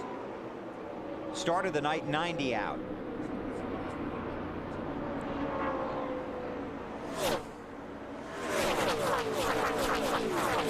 This would be for the lead. Boy, the fans on their feet here now. Going 3 wide, down into 1. Kyle Busch going for the lead as well. And so far, it looks like he's going to come out of turn 2 with it. Let's see if they all come out of turn 2. They had a really good draft going down the straightaway, and he pulled out. He had a good run on those guys, and he pulled it off. And Kenseth working all over the back of the 8. 43 of Bobby Labonte's the first car lap down. Looking back from Earnhardt at Matt Kenseth. Matt on Gordon. Bill not only is a 3-time California winner, chasing the race win, he and his teammates are also trying to lock themselves in for the $6+ million payday at the end of the season. But this was moments ago on the Gordon radio concerning his teammate Kyle Busch in the 5. Do me a favor, that 5, he looks like he's a little loose on those new tires, so just do your best around him there, bud. Just be smarter than the rest. Pass the message along that I'm racing him the same way he races everybody else out here, and he better, that was a lesson is what that was. He needs to learn from it. And Gordon's car was loose right before that last pit stop. Steve Letarte made a small air pressure adjustment to try to help Gordon on exit. He said it was just too free when he tried to get back in the gas. Well, we saw Gordon get Kyle loose earlier in the race. Yeah.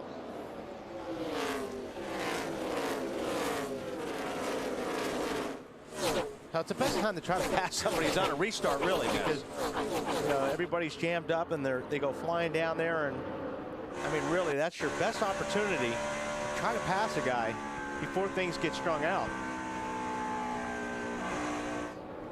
See, Kenseth goes down to the bottom of the racetrack. Just makes the pass on Earnhardt. And the upper left, that's Casey Kane in the 9 car. He's already worked his way up to 16th. Allen? Hey, Bill, remember last night's NASCAR Busch Series race here at California Speedway? Casey Kane had to come back in. He topped off his fuel, went to the back of the pack, wound up winning the thing on fuel mileage. Remember I talked about earlier in the race if someone was going to roll the dice on this thing and try and take it on fuel mileage? That might not have been the case when they were running up front. Well, now it is when they're back in traffic. They came in, topped off the fuel on the 1-to-go lap. So we'll see if this 9 car ends up making a fuel economy run out of this thing between now and the checkered flag. Thanks, Alan. Well, here are these teammates. Jeff Gordon, Kyle Busch.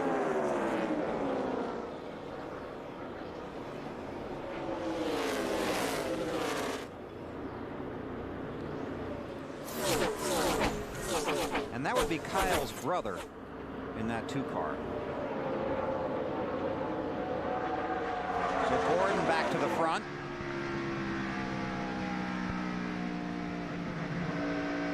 This is good, but you normally don't see this between 2 teammates, especially when they're both trying to make the chase. You know, it didn't sound like they were real happy. One was real happy with the other one either, so they're racing each other pretty hard right now. And Kyle Busch will race anybody. Yeah, it doesn't matter to him, whether it's Jeff Gordon or anybody. He doesn't care. He's out there trying to win the race. I mean, the car is just sliding all over the racetrack. I don't know how he can hang on to it that long. Gordon got around Kurt Busch. That makes him the first car off the lead lap. Kurt goes high, Kyle goes low. More from Allen. Yeah, Kyle Busch just on his radio a second ago, Bill, talking about all 4 tires on his car sliding, needing a little more grip and a little more help on that car. You know, it's funny to see these 2 guys racing with such intensity because Kyle has given Jeff Gordon as well as Jimmy Johnson, one of his other teammates, a lot of credit for helping him mature as a Nextel Cup race driver over the course of the last 12 months. I guess that goes to show you just how intense the competition really is. And speaking of Jimmy Johnson, these guys they're having a battle. Johnson in the 48, Kevin Harvick right behind him, Carl Edwards in the 99, and Tony Stewart getting a look at it. Bobby Labonte participating. I don't know if he really wants to be participating, but how about Johnson, Marty? It's fun watching these guys race like this, isn't it, Bill? Yeah. And Jimmy knows this is a setup they want to use in the chase, so he is giving extremely detailed information to Chad Knaus about everything this race car is doing, and it certainly has come to life since the sun's gone down, Dave. Harvick running behind him in the 29 car. Crew Chief Todd Berrier showed me his notes here from last year, page after page on his Excel spreadsheet. And the last note was, I quit. They finished 14th, which means they didn't quit, but it was a long process to get this car halfway competitive last year. No surprise, Dave, that Tony Stewart in the 20 car hugging the bottom, loves to run the bottom while other guys like the middle or top. Stewart diving on the inside of the 29. Now they went back up on the track bar the last stop, pulled a spring rubber out of the left rear, and made some big air pressure adjustments. The car just too tight, especially trying to roll through the center of the corner, knowing they're probably going to have one more shot at it. They took a big swing at it the last time just to see if that would really ignite this race car and find the balance that Stewart's looking for. And there's Casey Kane in the 9 car. He's worked his way up to 14th. Around Jeff Burton. On board with Burton. And Jeff Burton has slipped to 9th in the championship standings. So that's not only a pass on the track, but those are big points for Kane. Jeff Gordon is the race leader by about a second over Kyle Busch. And that's Matt Kenseth-Dale for a flat tire. That's big because that affects his chances, even as slim as they were, making the chase. Here's Gilliland going around. Looks like he was underneath Waltrip. And he was just trying, you know, they were coming off the corner, and he was trying to turn the car down so he wouldn't drift up into Waltrip. And that brought out the caution. Pit road is closed. Jeff Gordon is the race leader, then Kyle Busch, Earnhardt Jr., Matt Kenseth, and Denny Hamlin. We'll sneak in a break, come back, see who comes to pit road with 77. Championship leader Jimmy Johnson hits pit road running 7th. He said the car's not bad, still needs to turn better in the middle of the corner, half round of wedge in the right rear. Dave? Matt Kenseth gives up 4th place for 4 fresh tires, air out of both left side tires to keep the car turning. Matt? And at the top of your screen, the 24, Jeff Gordon, says the car cannot carry the speed that he needs to in the center, especially can't get in the gas up off. Steve Letarte shuffling the air pressure in the rear as the 8 of Junior already away. Kyle Busch in the center of the screen going to get a 4-tire change, but I suspect if you watch that picture on the right, you're going to see some 2-tire stops and some quick pit stops, shuffle the track position a little bit here. Yeah, exactly right, Alan. Different strategies because we hadn't had that many green flag laps. So this is another situation where some of the guys at the back are going to restart at the front because of pit strategy. That's how Casey Kane won the Busch race last night. Jeff Carr, Jackman for the number 1.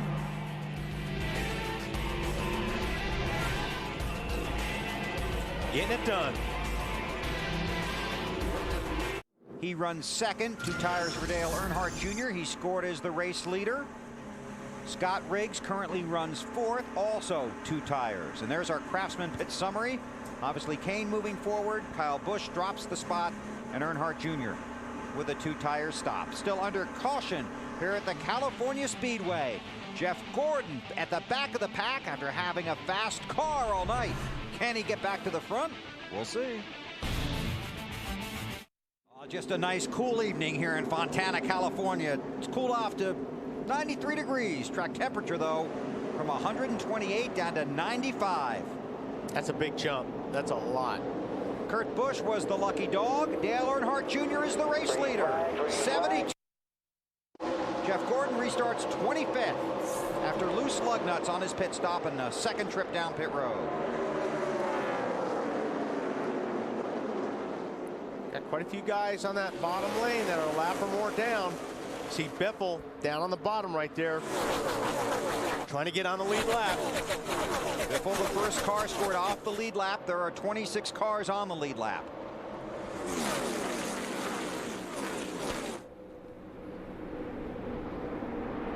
Casey Kane looking at that high groove that Earnhardt's been using. An update on the 9 from Allen. And looking to get the lead back here, Bill. Remember, Casey Kane shuffled all the way back to 24th place by the too fast entering pit road speeding penalty on the lap for 155 pit stop. I talked to his team director, Kenny Francis, about the right side tire only call on this pit stop.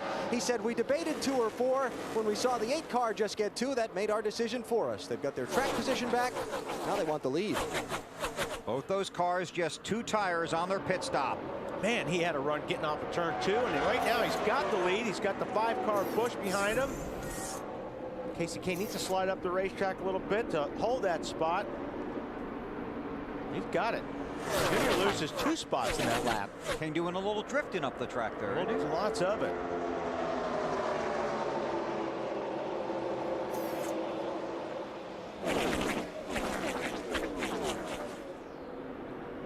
Kyle Busch looking low. Can't quite get there. Oh, Casey Kane a little sideways there off of 2.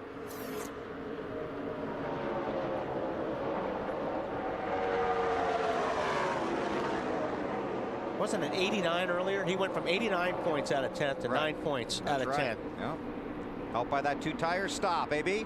Bill, it just goes to show you the difficulty in trying to figure out these races. Here were guys on top of the world earlier, down in the dumps in the middle, back on top, and we've still got, what, 70 laps to go? Who knows how this thing's going to turn out in another hour or so. One guy wondering that same thing drives that 24 car, Alan. And where is he? There he is, behind that mess. 22nd spot, but a lot of traffic in front of him. And he was, you know, he was one of the fastest cars on the racetrack. Now he's a second slower than the lap times Casey Kane's running. This is for the lead. Kyle Busch. Boy, Biffle is doing everything he can to try to get on that lead lap. Easy now, bro. And he is on the lead lap right now. Had to pit with a tire problem under green. That's how Greg fell off of the lead lap. He's 27th, the first car 1 lap down. It's on the lead lap now. Right, when they get back to the scoring loop, he will be back on the lead lap in front of the race leaders. The 5 and the 9 racing for the lead. And you could see this for years to come in Nextel Cup racing.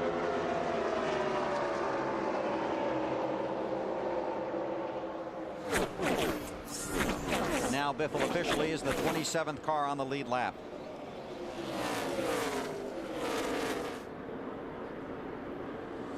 And he's out front. Yeah. So he's got clean air and a good car. And these guys are racing each other. Right. So that's going to help him. He's hoping they'll continue to do that. But he's got a long way to come around. I mean, obviously, he's looking for a yellow. Again, the ticker at the top of the screen. Green cars are in the chase. Yellow are on the bubble. Red are locked out. When the checkered flag falls at Richmond next Saturday night, we'll know the drivers that will be eligible for the 2006 Nextel Cup Championship. Looking for Jeff Gordon. There he is, right next to Mark Martin. Trying to squeeze it down low. Mark drifting up in front of Casey Mears.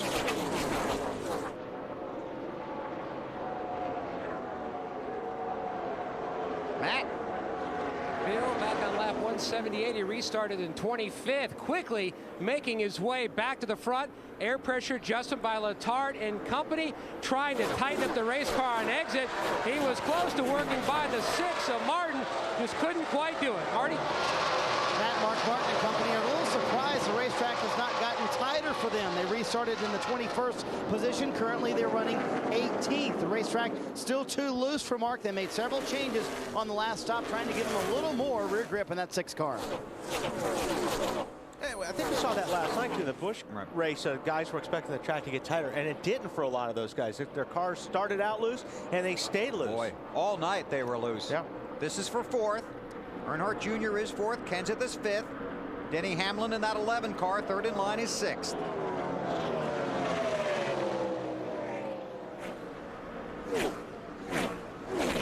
And right in front of them, Scott Riggs, who in that 10 car with a 2-tire stop. There's Riggs. 4th last week, Dave, in a pit road gamble that's paying off so far for the 10. When they raced earlier this season at Michigan, sort of a sister track to this, they were working on an experiment on the body to help the 9 team. It didn't work, so they didn't use it on the 9. And when they came here, they brought a car they really, really liked as far as the shape of the body, what they thought it would do in the clean air. And it's run great tonight. And as you mentioned, a 2-tire stop to give him even more track position on the last stop. Got him out of traffic, was 19th when the caution came out. Now Scott Riggs runs 3rd behind Kyle Busch and Casey Kane.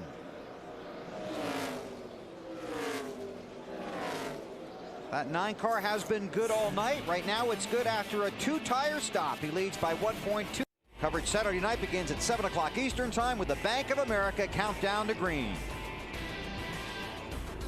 The caution out here at California in the Sony HD 500. Debris on the racetrack.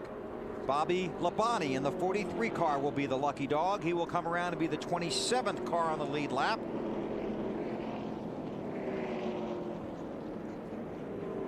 And let's see, Mark Martin is 17th. Jeff Gordon has worked his way to 19th.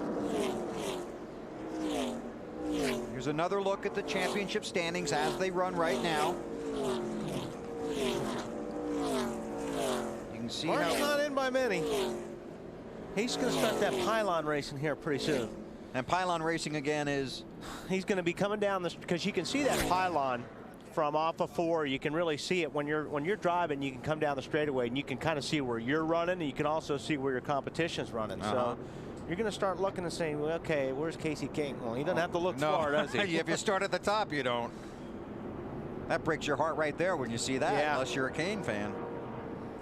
Kasey Kahne, Kyle Busch, Scott Riggs, Denny Hamlin, Matt Kenseth. Most of these guys are going to be outside their fuel window. I think I'd still be coming in. I would too. Yeah, I mean, they're going to put tires on, but this is almost exactly the same situation as last night when Kasey Kahne came down pit road and then came in and topped off before they went back to green, and that got him to the finish and the checkered flag. He won the race last night. Kasey Kahne, the race leader now, brings the field down pit road. Marty Snyder. Doing it from here, though, Bill, would be a little bit more of a gamble than it was last night. A little bit further to go for these guys. Jimmy Johnson described this car as edgier in turn 3. They're going to undo the last adjustment they did and go up one round on the track bar, Dave. Scott Riggs puts it in the hands of his crew now. 4 tires, this time like everyone else. A little bit tight in the center, slight air pressure adjustment. Matt. Right before the caution, Tony Stewart took the 7th position away from Dale Earnhardt Jr. Now the recent changes they made to the 20, not long enough to know if it's really helped. They're going to make a slight track bar adjustment. They still haven't got the tightness out of the center, Alan. Going to be a 4-tire change for Kasey Kahne. Dropped his pit road speed reading by 100 RPM on this set to make sure they stayed safe on NASCAR. Going to be some guys get off pit road ahead of him. Looks like we've had some more 2-tire stops, huh? I would think so. Mark Martin appears to be the first car off of pit road. It's like a couple of close calls there, too. Sure were. That was that Carl Edwards I saw that was leaving? He had to stop. Was that his teammate, probably, I think, that came in. There you go. Is that Elliott? Yep. Sadler? Yes. 19 car? Yeah. Carl Edwards. There goes Kasey and Riggs, Kenseth, and some of their friends. Dale Earnhardt Jr. loses a few spots. The running order when we come back to California. Smooth. Let's Biffle slide in front of him. He gets our Good Hands Award, but you know what he gets for that? He loses a couple of positions coming off of pit road. A couple spots to Mark. You see Mark there on the left, gets by. That's Elliott Sadler that gets by, but no damage to the car. 2 tires for the 99, 2 tires for the 19. So it's Mark Martin with a 2-tire stop, the race leader. Then Elliott Sadler, Carl Edwards, Joe Nemechek, and Kasey Kahne, the top 5. Riggs comes out 6th. Kenseth, Hamlin, Johnson, and Tony Stewart. Our Napa Field summary. All 43 cars are still running. There are 27 cars on the lead lap. Our Napa Field summary here at California. Mark Martin is the race leader. Some guys on the edge of their fuel window. 55 to go when we get the green.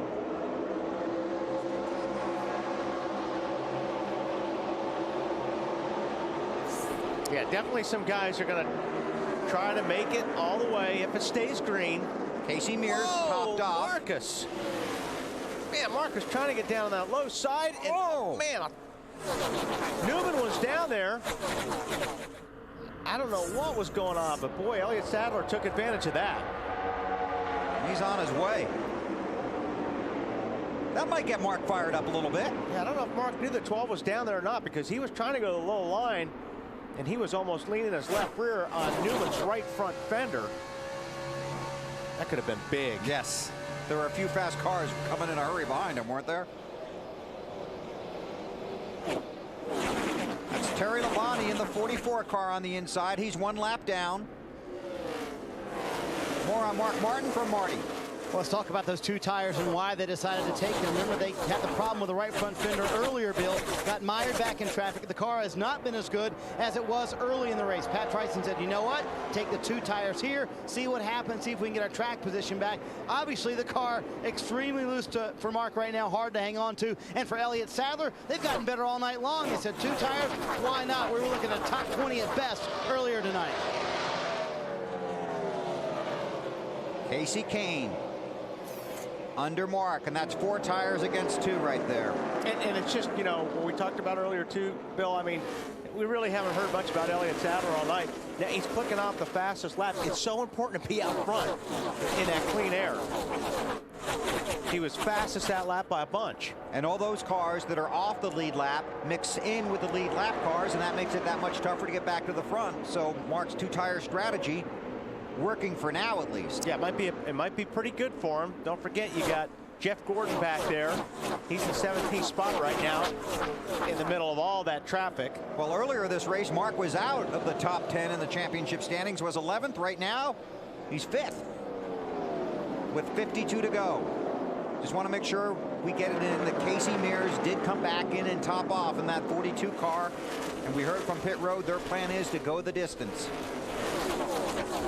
They're going to need a few caution flag laps to help them, though, I would think. We'll see. There's Jeff Gordon, 17th.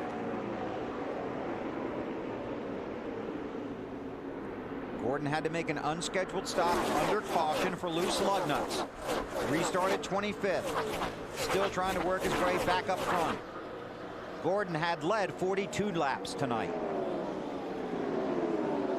Dale Earnhardt Jr. in that pack of traffic there. 13th, Matt. Bill, just like the 24, he's mired back in traffic now. Junior, remember on the previous stop, they took 2 tires. The car just did not react well to 2 tires. You see him work the outside of the car. Now on 4 tires, Junior felt like they'd gone 3 or 4 more laps. The car was really starting to come to life. It's a 31 Rockets on the bottom. But the one thing that Junior's got going for him, Matt, is that he's running higher, or he's got that high line down, and nobody else is really running up there, where guys like Jeff Gordon are running where there's 30 other guys running. Right. So the one thing about Junior, he may be able to pass a lot of cars because he's one of the few guys running that really high line.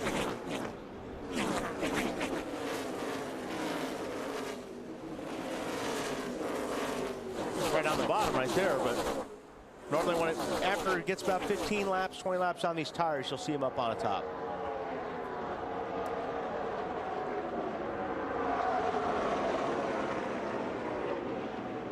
Junior right now 10th in the championship standings.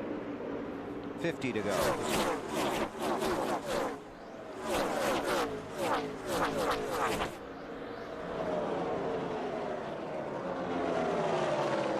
Elliott Sadler with a 1.1 second lead over Casey Kane. Snyder? You guys remember earlier we were talking about how Elliott was going to try Casey Kane's setup and just see what happened. And in the beginning of the race, they didn't look that good, and Elliott was really complaining about the race car. In fact, at one point, Ray Evernham came on the radio and said, listen, let's just get a top 15 out of this thing tonight. But now with the 2-tire change, that's what makes it so great. They had nothing to lose. Take the 2 tires, get out front in that clean air. As you said, Wally, makes all the difference in the world. Alan?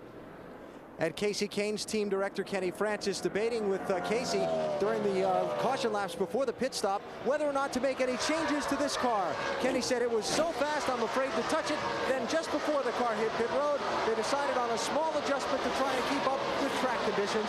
Casey now running in the 2nd position after getting shuffled back a little bit from the other guys who got 2 tire stops a minute ago. And he has clinched the 5 bonus points for leading the most laps. So 5 bonus points for Casey Kane. And you have Evernham cars running 1st, 2nd, and 4th right now. Elliott Sadler, Casey Kane, and Scott Riggs. Casey Kane's a little bit faster right now than Elliott Sadler.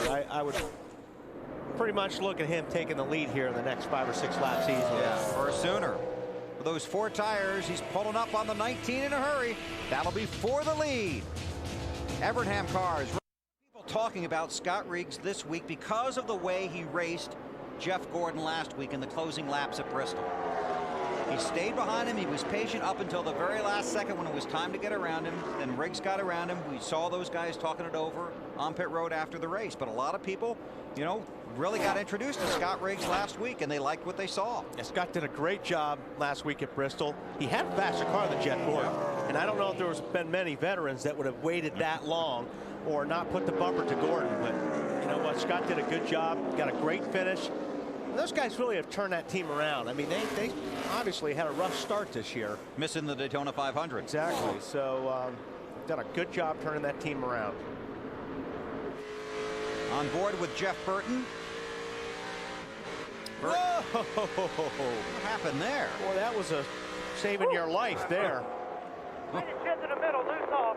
I think so. And he's out of breath when he said it. So, Alan? Yeah, Jeff Burton called in a few laps ago, Bill, and thought he might have had a flat tire. That was at lap number 208. So the crew got up on the wall and got ready. He's hanging on. I guess guess he's decided he doesn't have a flat, but I think he's also decided he doesn't like this car's handling very much.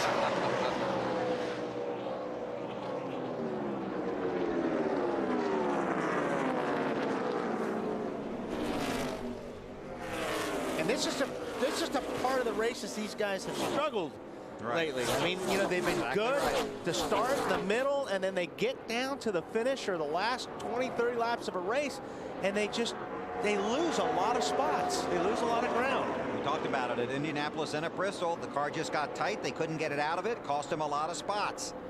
Dale Earnhardt Jr.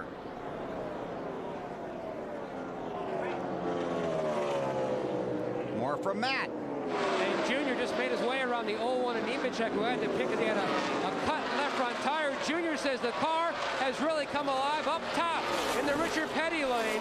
Steve Beal, his spotter, cheering him on, trying to work his way back up to the front. He's got the 20 right ahead, trying to reel him in to pick up another spot. And right behind him is that 24 car. And who was fastest last lap? Like that 24 car was that last lap, and you know, he's gotten through the traffic, and like I said, it seems to have had some issues there earlier in the year with that, but they've got their car working right now, and he did get through traffic. He's in the 11th spot right now. Matt, you got something on Jeff? Well, the biggest thing, Bill, they just haven't panicked over the past month and a half when they've had bad runs. They had some great days, sure, but they have had some struggles as well. This team slowly working their way back up the front, currently in the 11th position, trying to bounce back when they had to hit pit road for missing a couple lugs. Jeff Gordon missed the chase a year ago, trying to race his way into it tonight. But everybody is chasing Casey Kane. Leads his teammate Elliott Sadler by 1.8. His other teammate Scott Riggs runs third. Evernham 1-2-3 at California. And Dale Earnhardt Jr. just told his crew chief, Tony Eury Jr. says this car is just turning so well in the center of the corner and is great on exit, and it shows on the stopwatch as the car turning great laps, moving his way to the front, currently 5th, AB. Denny Hamlin looked like he had the car to beat in this race. He led most of the time from lap 30 to lap 78, but the car, since falling back into the traffic, has not been able to get back to the front, though Hamlin's still looking for what would be his 6th straight top 10 finish. Kyle Busch lost some track position on the last set of pit stops. We showed you the Carl Edwards-Greg Biffle tangle on pit road. It left Biffle's car hanging out in the pit space in front of Kyle Busch's. It blocked him in. He lost some spots getting off pit road. He was back to 11th after the stops, Matt. Fuel's still a question for just about everybody. If you can see the 24, Jeff Gordon, one of the fastest cars on the racetrack, rebounding from their miscue on pit road. Probably one of the top 3 cars speed-wise on the racetrack right now, Marty. Mark Martin started 38th tonight, Matt. He blasted his way up to the top 5. Then they damaged the right front fender, and he spent most of the night running about 20th. 2 tires on the last stop, though, and they're back in the top 10 and back in the chase for the championship, Matt. 2 tires on the last stop for the 99 of Carl Edwards. Got him in track position, but then slowly has begun to fade. Back in the 10th position, about 5 laps short of making it on fuel. Tight in 1 and 2, loose down in 3 and 4. Snyder? Jimmy Johnson said earlier this week, I want to challenge the 17 team and the RCR teams in these final 2 weeks going into the chase for the championship. We need to build momentum. Currently, Johnson in 11th with a tight race car. Matt? Tony Stewart's fallen out of the top 10, currently in the 12th spot. The entry still loose, the exit still loose, but they just cannot get a handle on the center of the corner, slowly beginning to fade. After having a loose race car all night, Kevin Harvick's car finally went to the tight side. They made an adjustment last time, restarted 12th, but really haven't gained any. In fact, they've lost a position and should be between 4 and 5 laps short on fuel. Alan?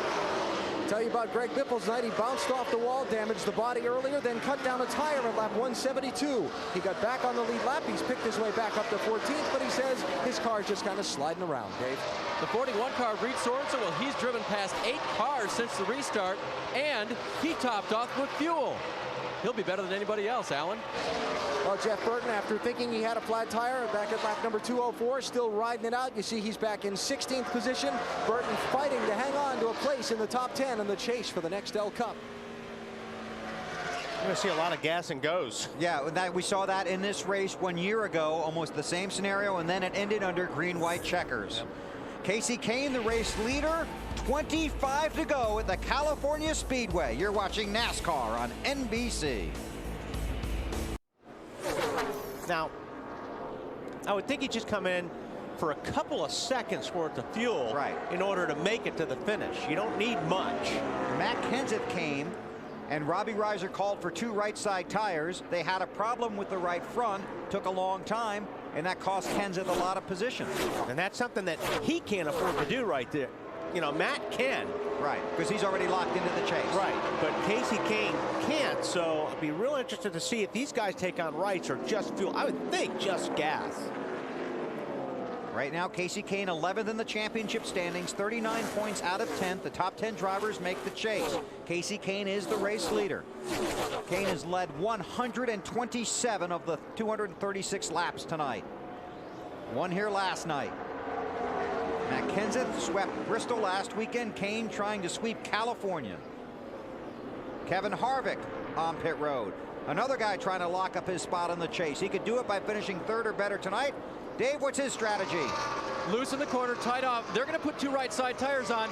This is considered early enough to take advantage of the new rubber, Wally. I think that's why guys are doing it like the 17 car, because now they're running and trying to run faster laps than the guys who will start late, not take on any rubber, and run slower laps. I see what you're saying, Dave, but I just don't. I mean, you're losing an extra 5 or 6 seconds on the racetrack by putting those tires on. But more importantly, you can make a mistake. Right, which the 17 bunch appeared to do. Matt Kenseth is scored in 22nd, first car off the lead lap. Right behind him, Jimmy Johnson. Allen, here comes the 9. Yeah, here's where all the pressure is on the driver now, Bill. Get down to the speed limit before that commitment line there. Don't speed down pit road despite your excitement at trying to win the race. Get smoothly to a stop in your stall. Then the pressure transfers to the crew. They're going to make a right side tire change on this 9 car and put some fuel in it. Then the pressure back to the driver. Get smoothly out of the pit stop. Get up to speed. Don't speed. And get back up onto the track as quickly as you can on those fresh right side tires. So far, so smooth for Kasey Kahne.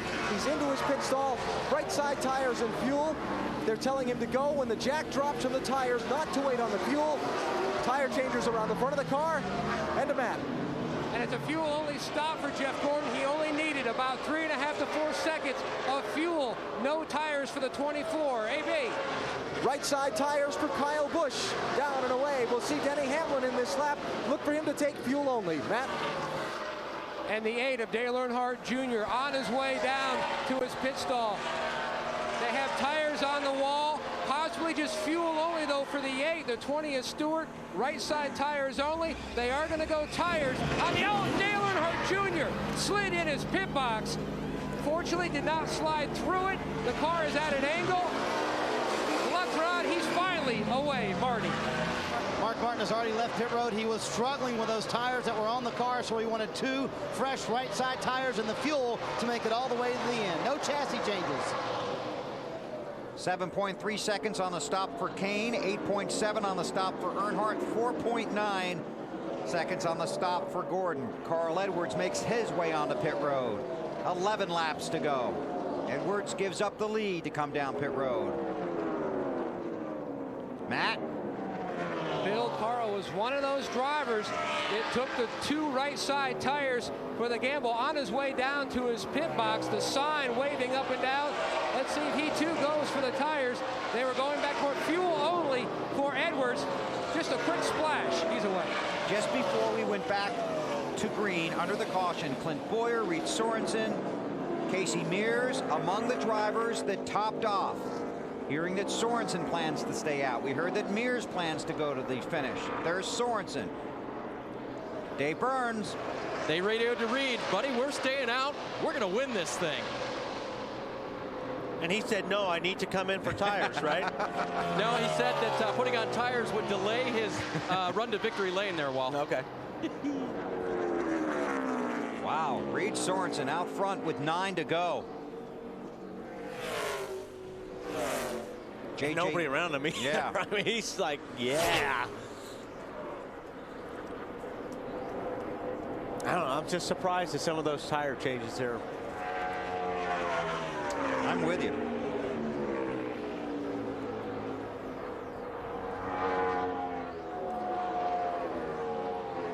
Reed Sorensen looking for his first NASCAR Nextel Cup Series win.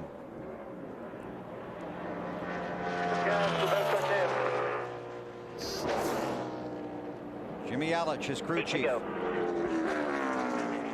Drives for Chip Ganassi. Felix Sabates. Dave, you down there?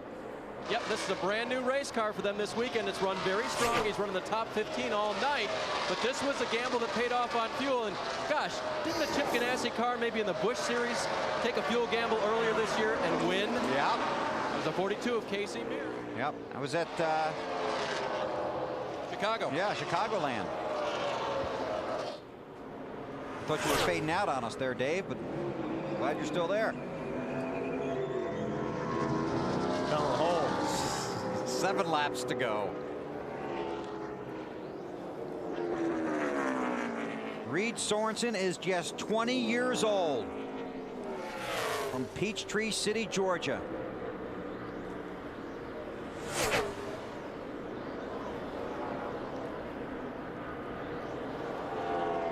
Sorensen leads. An update on Casey Kane in fourth from Allen. Yeah, Bill, even though he may not get the win tonight, if this fuel mileage gamble pays off for some of these other drivers, Casey Kane and his team wanted to come in here tonight, run all the laps, get a top 5 finish if they could. They got bonus points for leading the most laps tonight, and they're going to finish ahead of all of those guys they are chasing in the race to the chase. So provided things go well for these next 6 laps, exactly what they needed to accomplish tonight for Casey Kane in the 9 car, even if they're disappointed at not winning. It is a great finish for them, but they're going to lose this race like they won it last night. Right, but they may not. I think these guys, it's going to be a lot closer for these guys. You think so? Yeah, than it was for him last night. Right now it's Sorensen, J.J. Yaley, and Clint Boyer running the top 3. Kane is 4th, 9.8 seconds behind Sorensen. Yeah, but he's only a second and a half behind second place Yaley. Right. So he's going, you know, Kane will probably pass Boyer and Yaley, who's the second and third spot. And then Reed Sorensen, if he does run out of gas, then Kane's right there. What are they saying, Dave, on the 18? Dave? We've lost it. He did follow that. All right, so there we got J.J. Yaley there in the 18 car in second place. Casey Kane now takes over third spot from Clint Boyer.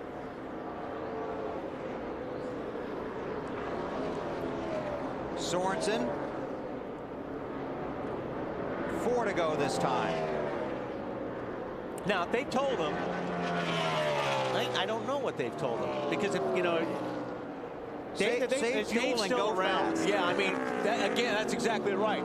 Dave, if they told him, okay, you got fuel, go for it, or we're just going for it. Go for it and pedal easy. Okay. Now, we've had a discussion about long gears before. What does pedal easy mean, Wally? You and your long gear. Save fuel. Save fuel, Reed. You can make it, but save some. J.J. Yaley on pit road. Sorry about that earlier. They were short, and they just stopped for a second here and threw fuel into the 18 car. Casey Kane has made his way to second, as Wally said he would. And he was a second a lap faster than Reed Sorensen. That's not going to be enough, No, but only 3 to go. But if this guy bobbles just a little bit, Reed Sorensen, Casey Kane's going to be there to pounce, Alan. And he just came on his radio, Wally, and asked his team director, Kenny Francis, is the 41 going to make it? And Kenny's answer was, I don't know. I don't know. I just saw a car down low. I'm not sure who that was, but that could have been somebody running out of fuel. J.J. Yaley. More on Sorensen, Dave. Okay, new definition for pedaling. They said, Reed, pedaler good, pedaler big. Here comes the 9 car. I guess pedal it means drive hard. Well, you may as well, because you're not coming in. Sadler, still got 6 seconds, 2 more to go. So obviously they made a decision. They're going to run out or they're going to win this thing trying. So See if it'll pick up. don't worry about that long gear is what I'm saying, Dave. Reed Sorensen, just 1 top 5, 5 top 10s he's out of gas. this year. He's out of gas. Where's out of gas, Jimmy? And watch Casey Kane come roaring by in that red car. They gambled and lost. Casey Kane to the lead, and will come to the white flag this time.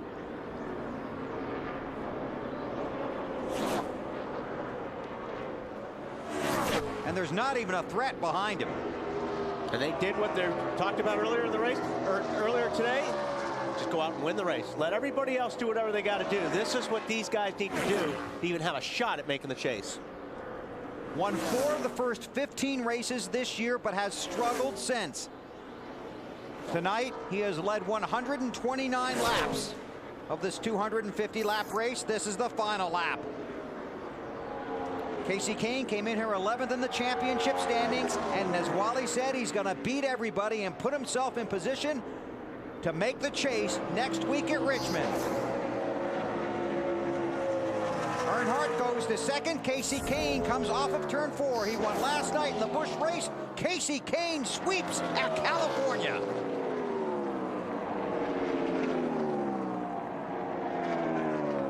Good run for Earnhardt Jr. And Clint Boyer. Yeah, those guys. Earnhardt's going to feel a lot better after tonight with his record here in Fontana going into Richmond next Saturday.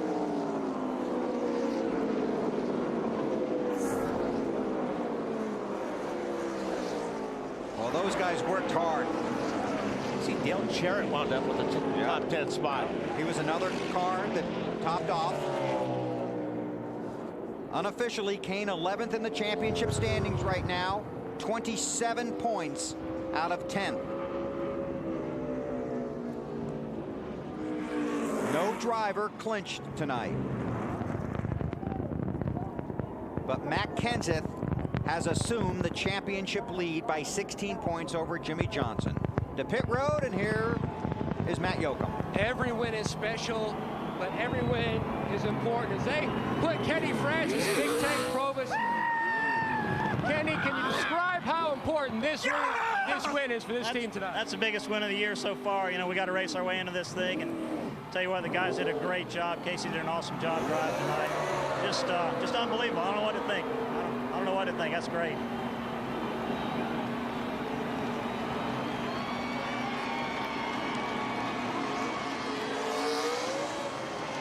Casey had a big week, had charity events in Washington and here in California Wednesday and Thursday. Came here and won the Busch race last night and celebrates his win tonight here at California. His 5th of the season after winning 4 times in the first 15 races.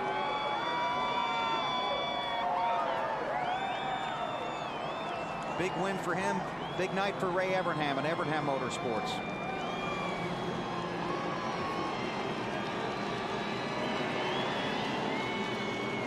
Casey Kane, one of the popular young stars in the NASCAR Nextel Cup Series, 26 years old.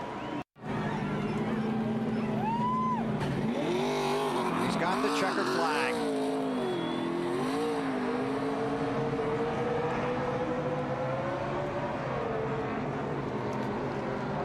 His 6th career victory.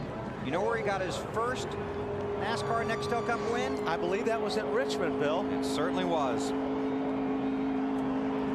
That's where we'll be next weekend. Pretty exciting.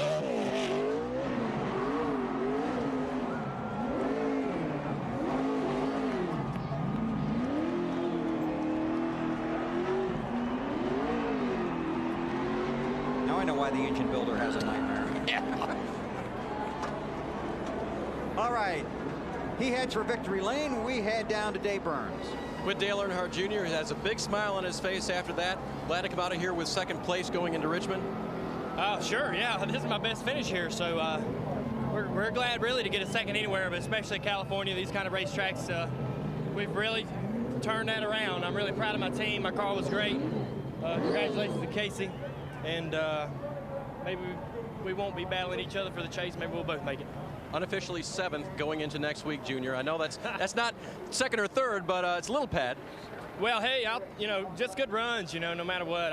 It's 1 week at a time, and having a good finish is having fun, and that's what it's all about. And I don't really get into the pressure of the chase or trying to make the chase. The pressure is trying to run good, no matter what. And I'm happy for my team.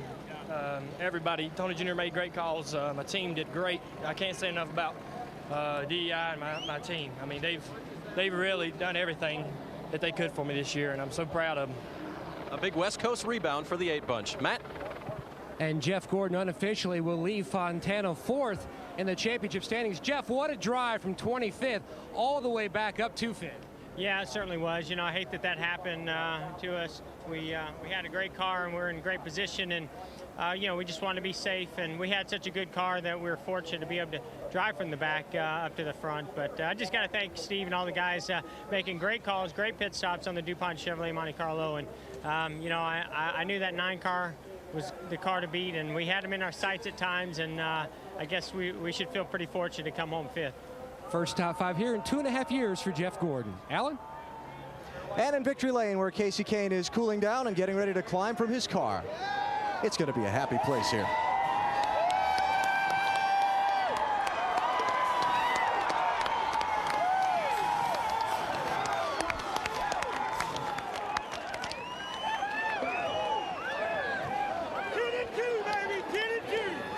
Any question what this win means to this team, I think, was just answered. Congratulations. Could you have imagined this night going as well as it did? One section accepted.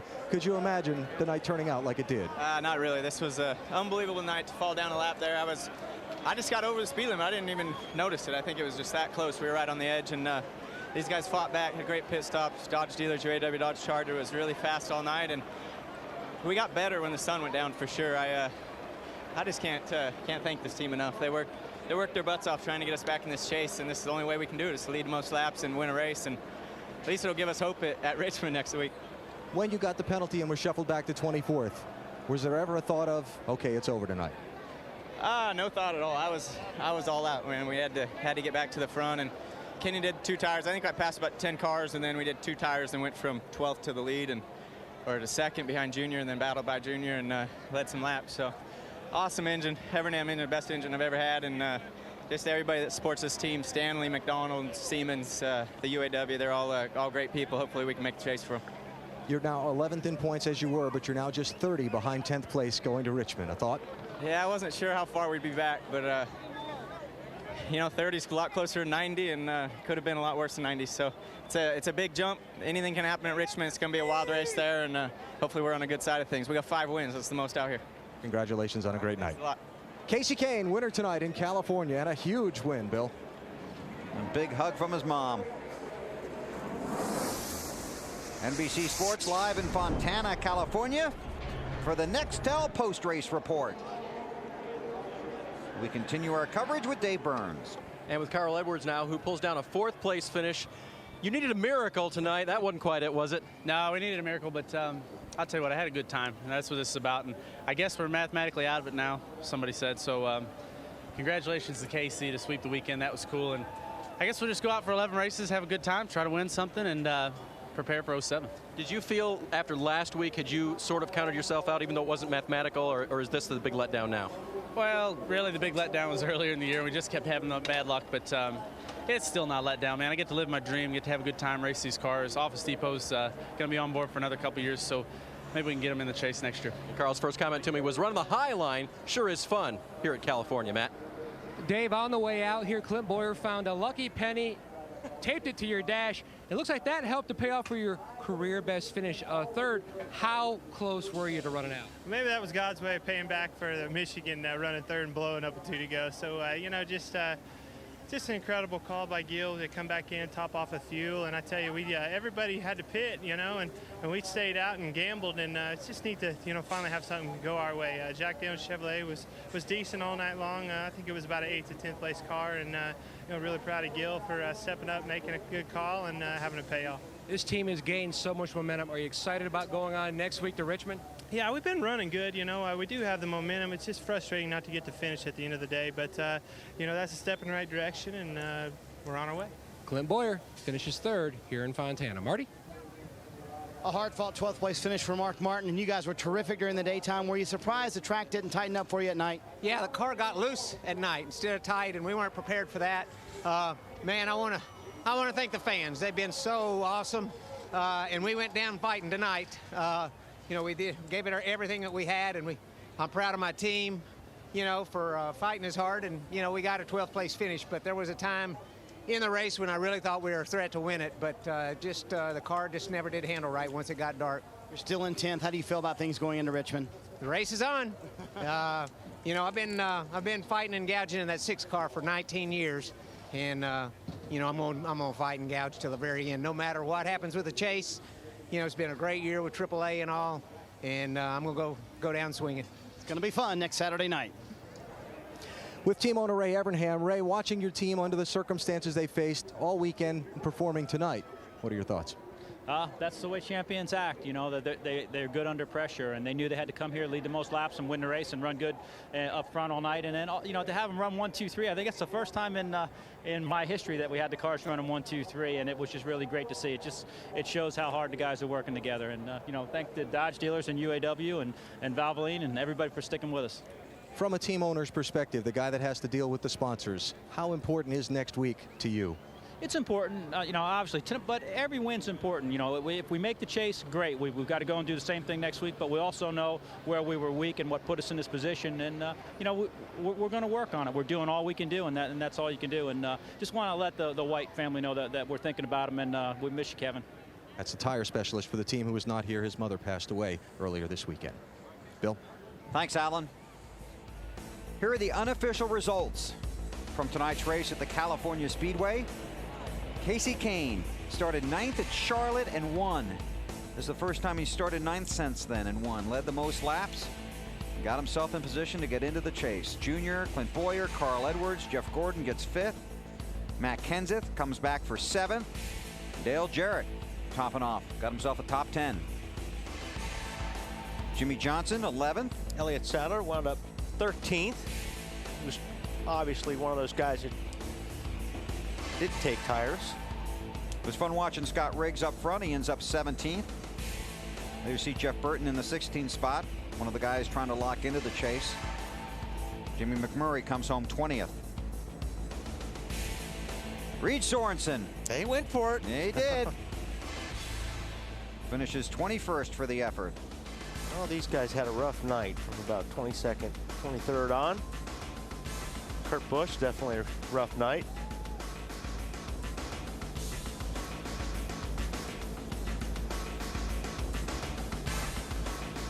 The rookie, David Gilliland, in the 32nd spot. And on down to Terry Labonte, finished 40th. Brian Vickers, Bill Elliott, and Robbie Gordon round out the field. Here are the unofficial championship standings. 1 race to go. Matt Kenseth is the new championship leader by 9 points over Jimmy Johnson. And remember, 5 points separate each of these guys when we reset the field after Richmond. Kevin Harvick did not clinch, but will with almost virtually any finish next week. And then from Kyle Busch, even from Jeff Gordon on back. You can see Casey Kane, 30th out of 10th. Marty Snyder. Well, Bill, early in this race, it looked like Kyle Busch was the man to beat. What happened late in the race, though, Kyle?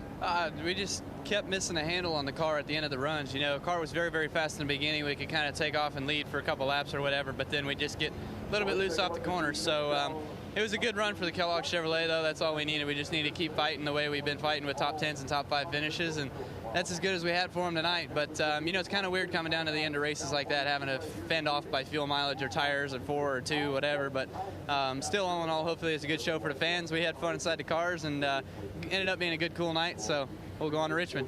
5th in the championship standings heading into Richmond. How do you feel about things? I feel good about Richmond. You know, 3 runs there, we finished better than 5th all 3 times. So if we can go there and do what we've done the past 3 times and just have a good, solid run again, you know, I think we'll be fine. And I think you'll see the number 5 Kellogg Chevrolet strong in the chase and going to Loudon trying to win that thing. You going to worry about points for the next 7 days? You can't. I mean, all you're going to do is just put your stomach and everything else into an uproar. So you might as well just go after it and do it when you get there at Richmond. Kyle Busch 5th in the championship standings, hoping his place in the chase is secure. Dave? And Denny Hamlin, you know, reasonably secure. I guess the one thing is, though, that a great finish here, and you get to go home next week.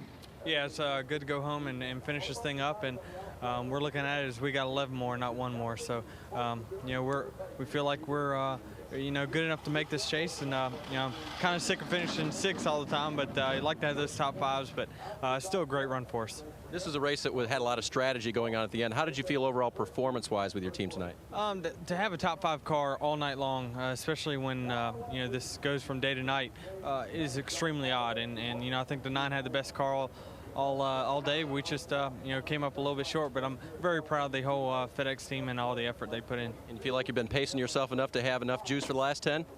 Yeah, I was digging just as hard as I could. I was just upset to see that scoreboard, and we were in the teens or something after we've been running top 5 all day with those guys trying to risk it on fuel. But you know, a few of them beat us on fuel, but still 6 is not bad. All right, Virginia native Denny Hamlin goes home next week, tries to improve his position even more. Bill? Thanks, Dave. Unofficially 102 points from 4th to 11th. And guys like Kyle Busch can say they're not going to be thinking about it between now and the time to get to Richmond. They are going to be thinking about it. I don't care what they say.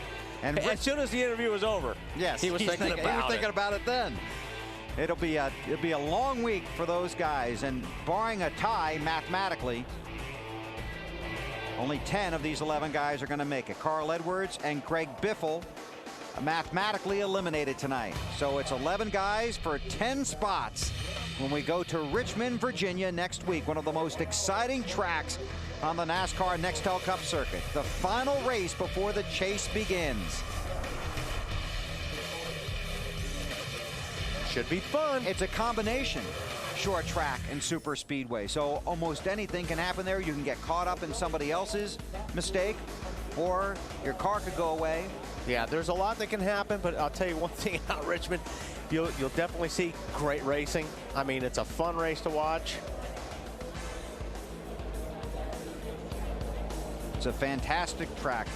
We'll go there next week. You'll see it on TNT. Our coverage begins with Bud Pole qualifying on Friday night. Casey Kane in victory lane, his 5th win of the season. And he puts himself in position to get into the NASCAR Nextel Cup chase for the championship next week. He's 11th behind Burton, Martin, Stewart, Hamlin, Earnhardt, Busch, Gordon, and Harvick. Johnson and Kenseth already locked in. It's a track where Casey Kane got his first Nextel Cup win, and he'll be looking for his next Cup Series win when we get there and drop the green flag on Saturday night. And we'll look forward to having our buddy Benny Parsons back with us when we get to Richmond next week for all the action. So these guys are going to take some photos. We'll go through post-race inspection, and then they will start worrying about what can happen next week at Richmond. TNT's your home for NASCAR next weekend. Friday's coverage starts at 6 p.m. with Bud Pole qualifying, followed by the Busch Series race. Then it's the final race before the chase, the Chevy Rock and Roll 400 from Richmond. Our coverage begins at 7 o'clock Eastern Time with the Bank of America Countdown to Green. Coming up next, except on the West Coast, it's your late local news. So Casey Kane comes to California, wins the Busch race on Saturday, and does what he has to do on Sunday night. Takes his team and his hopes to victory lane. He's got one more crack. Enjoy your week, everybody. These guys will be sweating it, and we'll be ready to rock and roll at Richmond next weekend.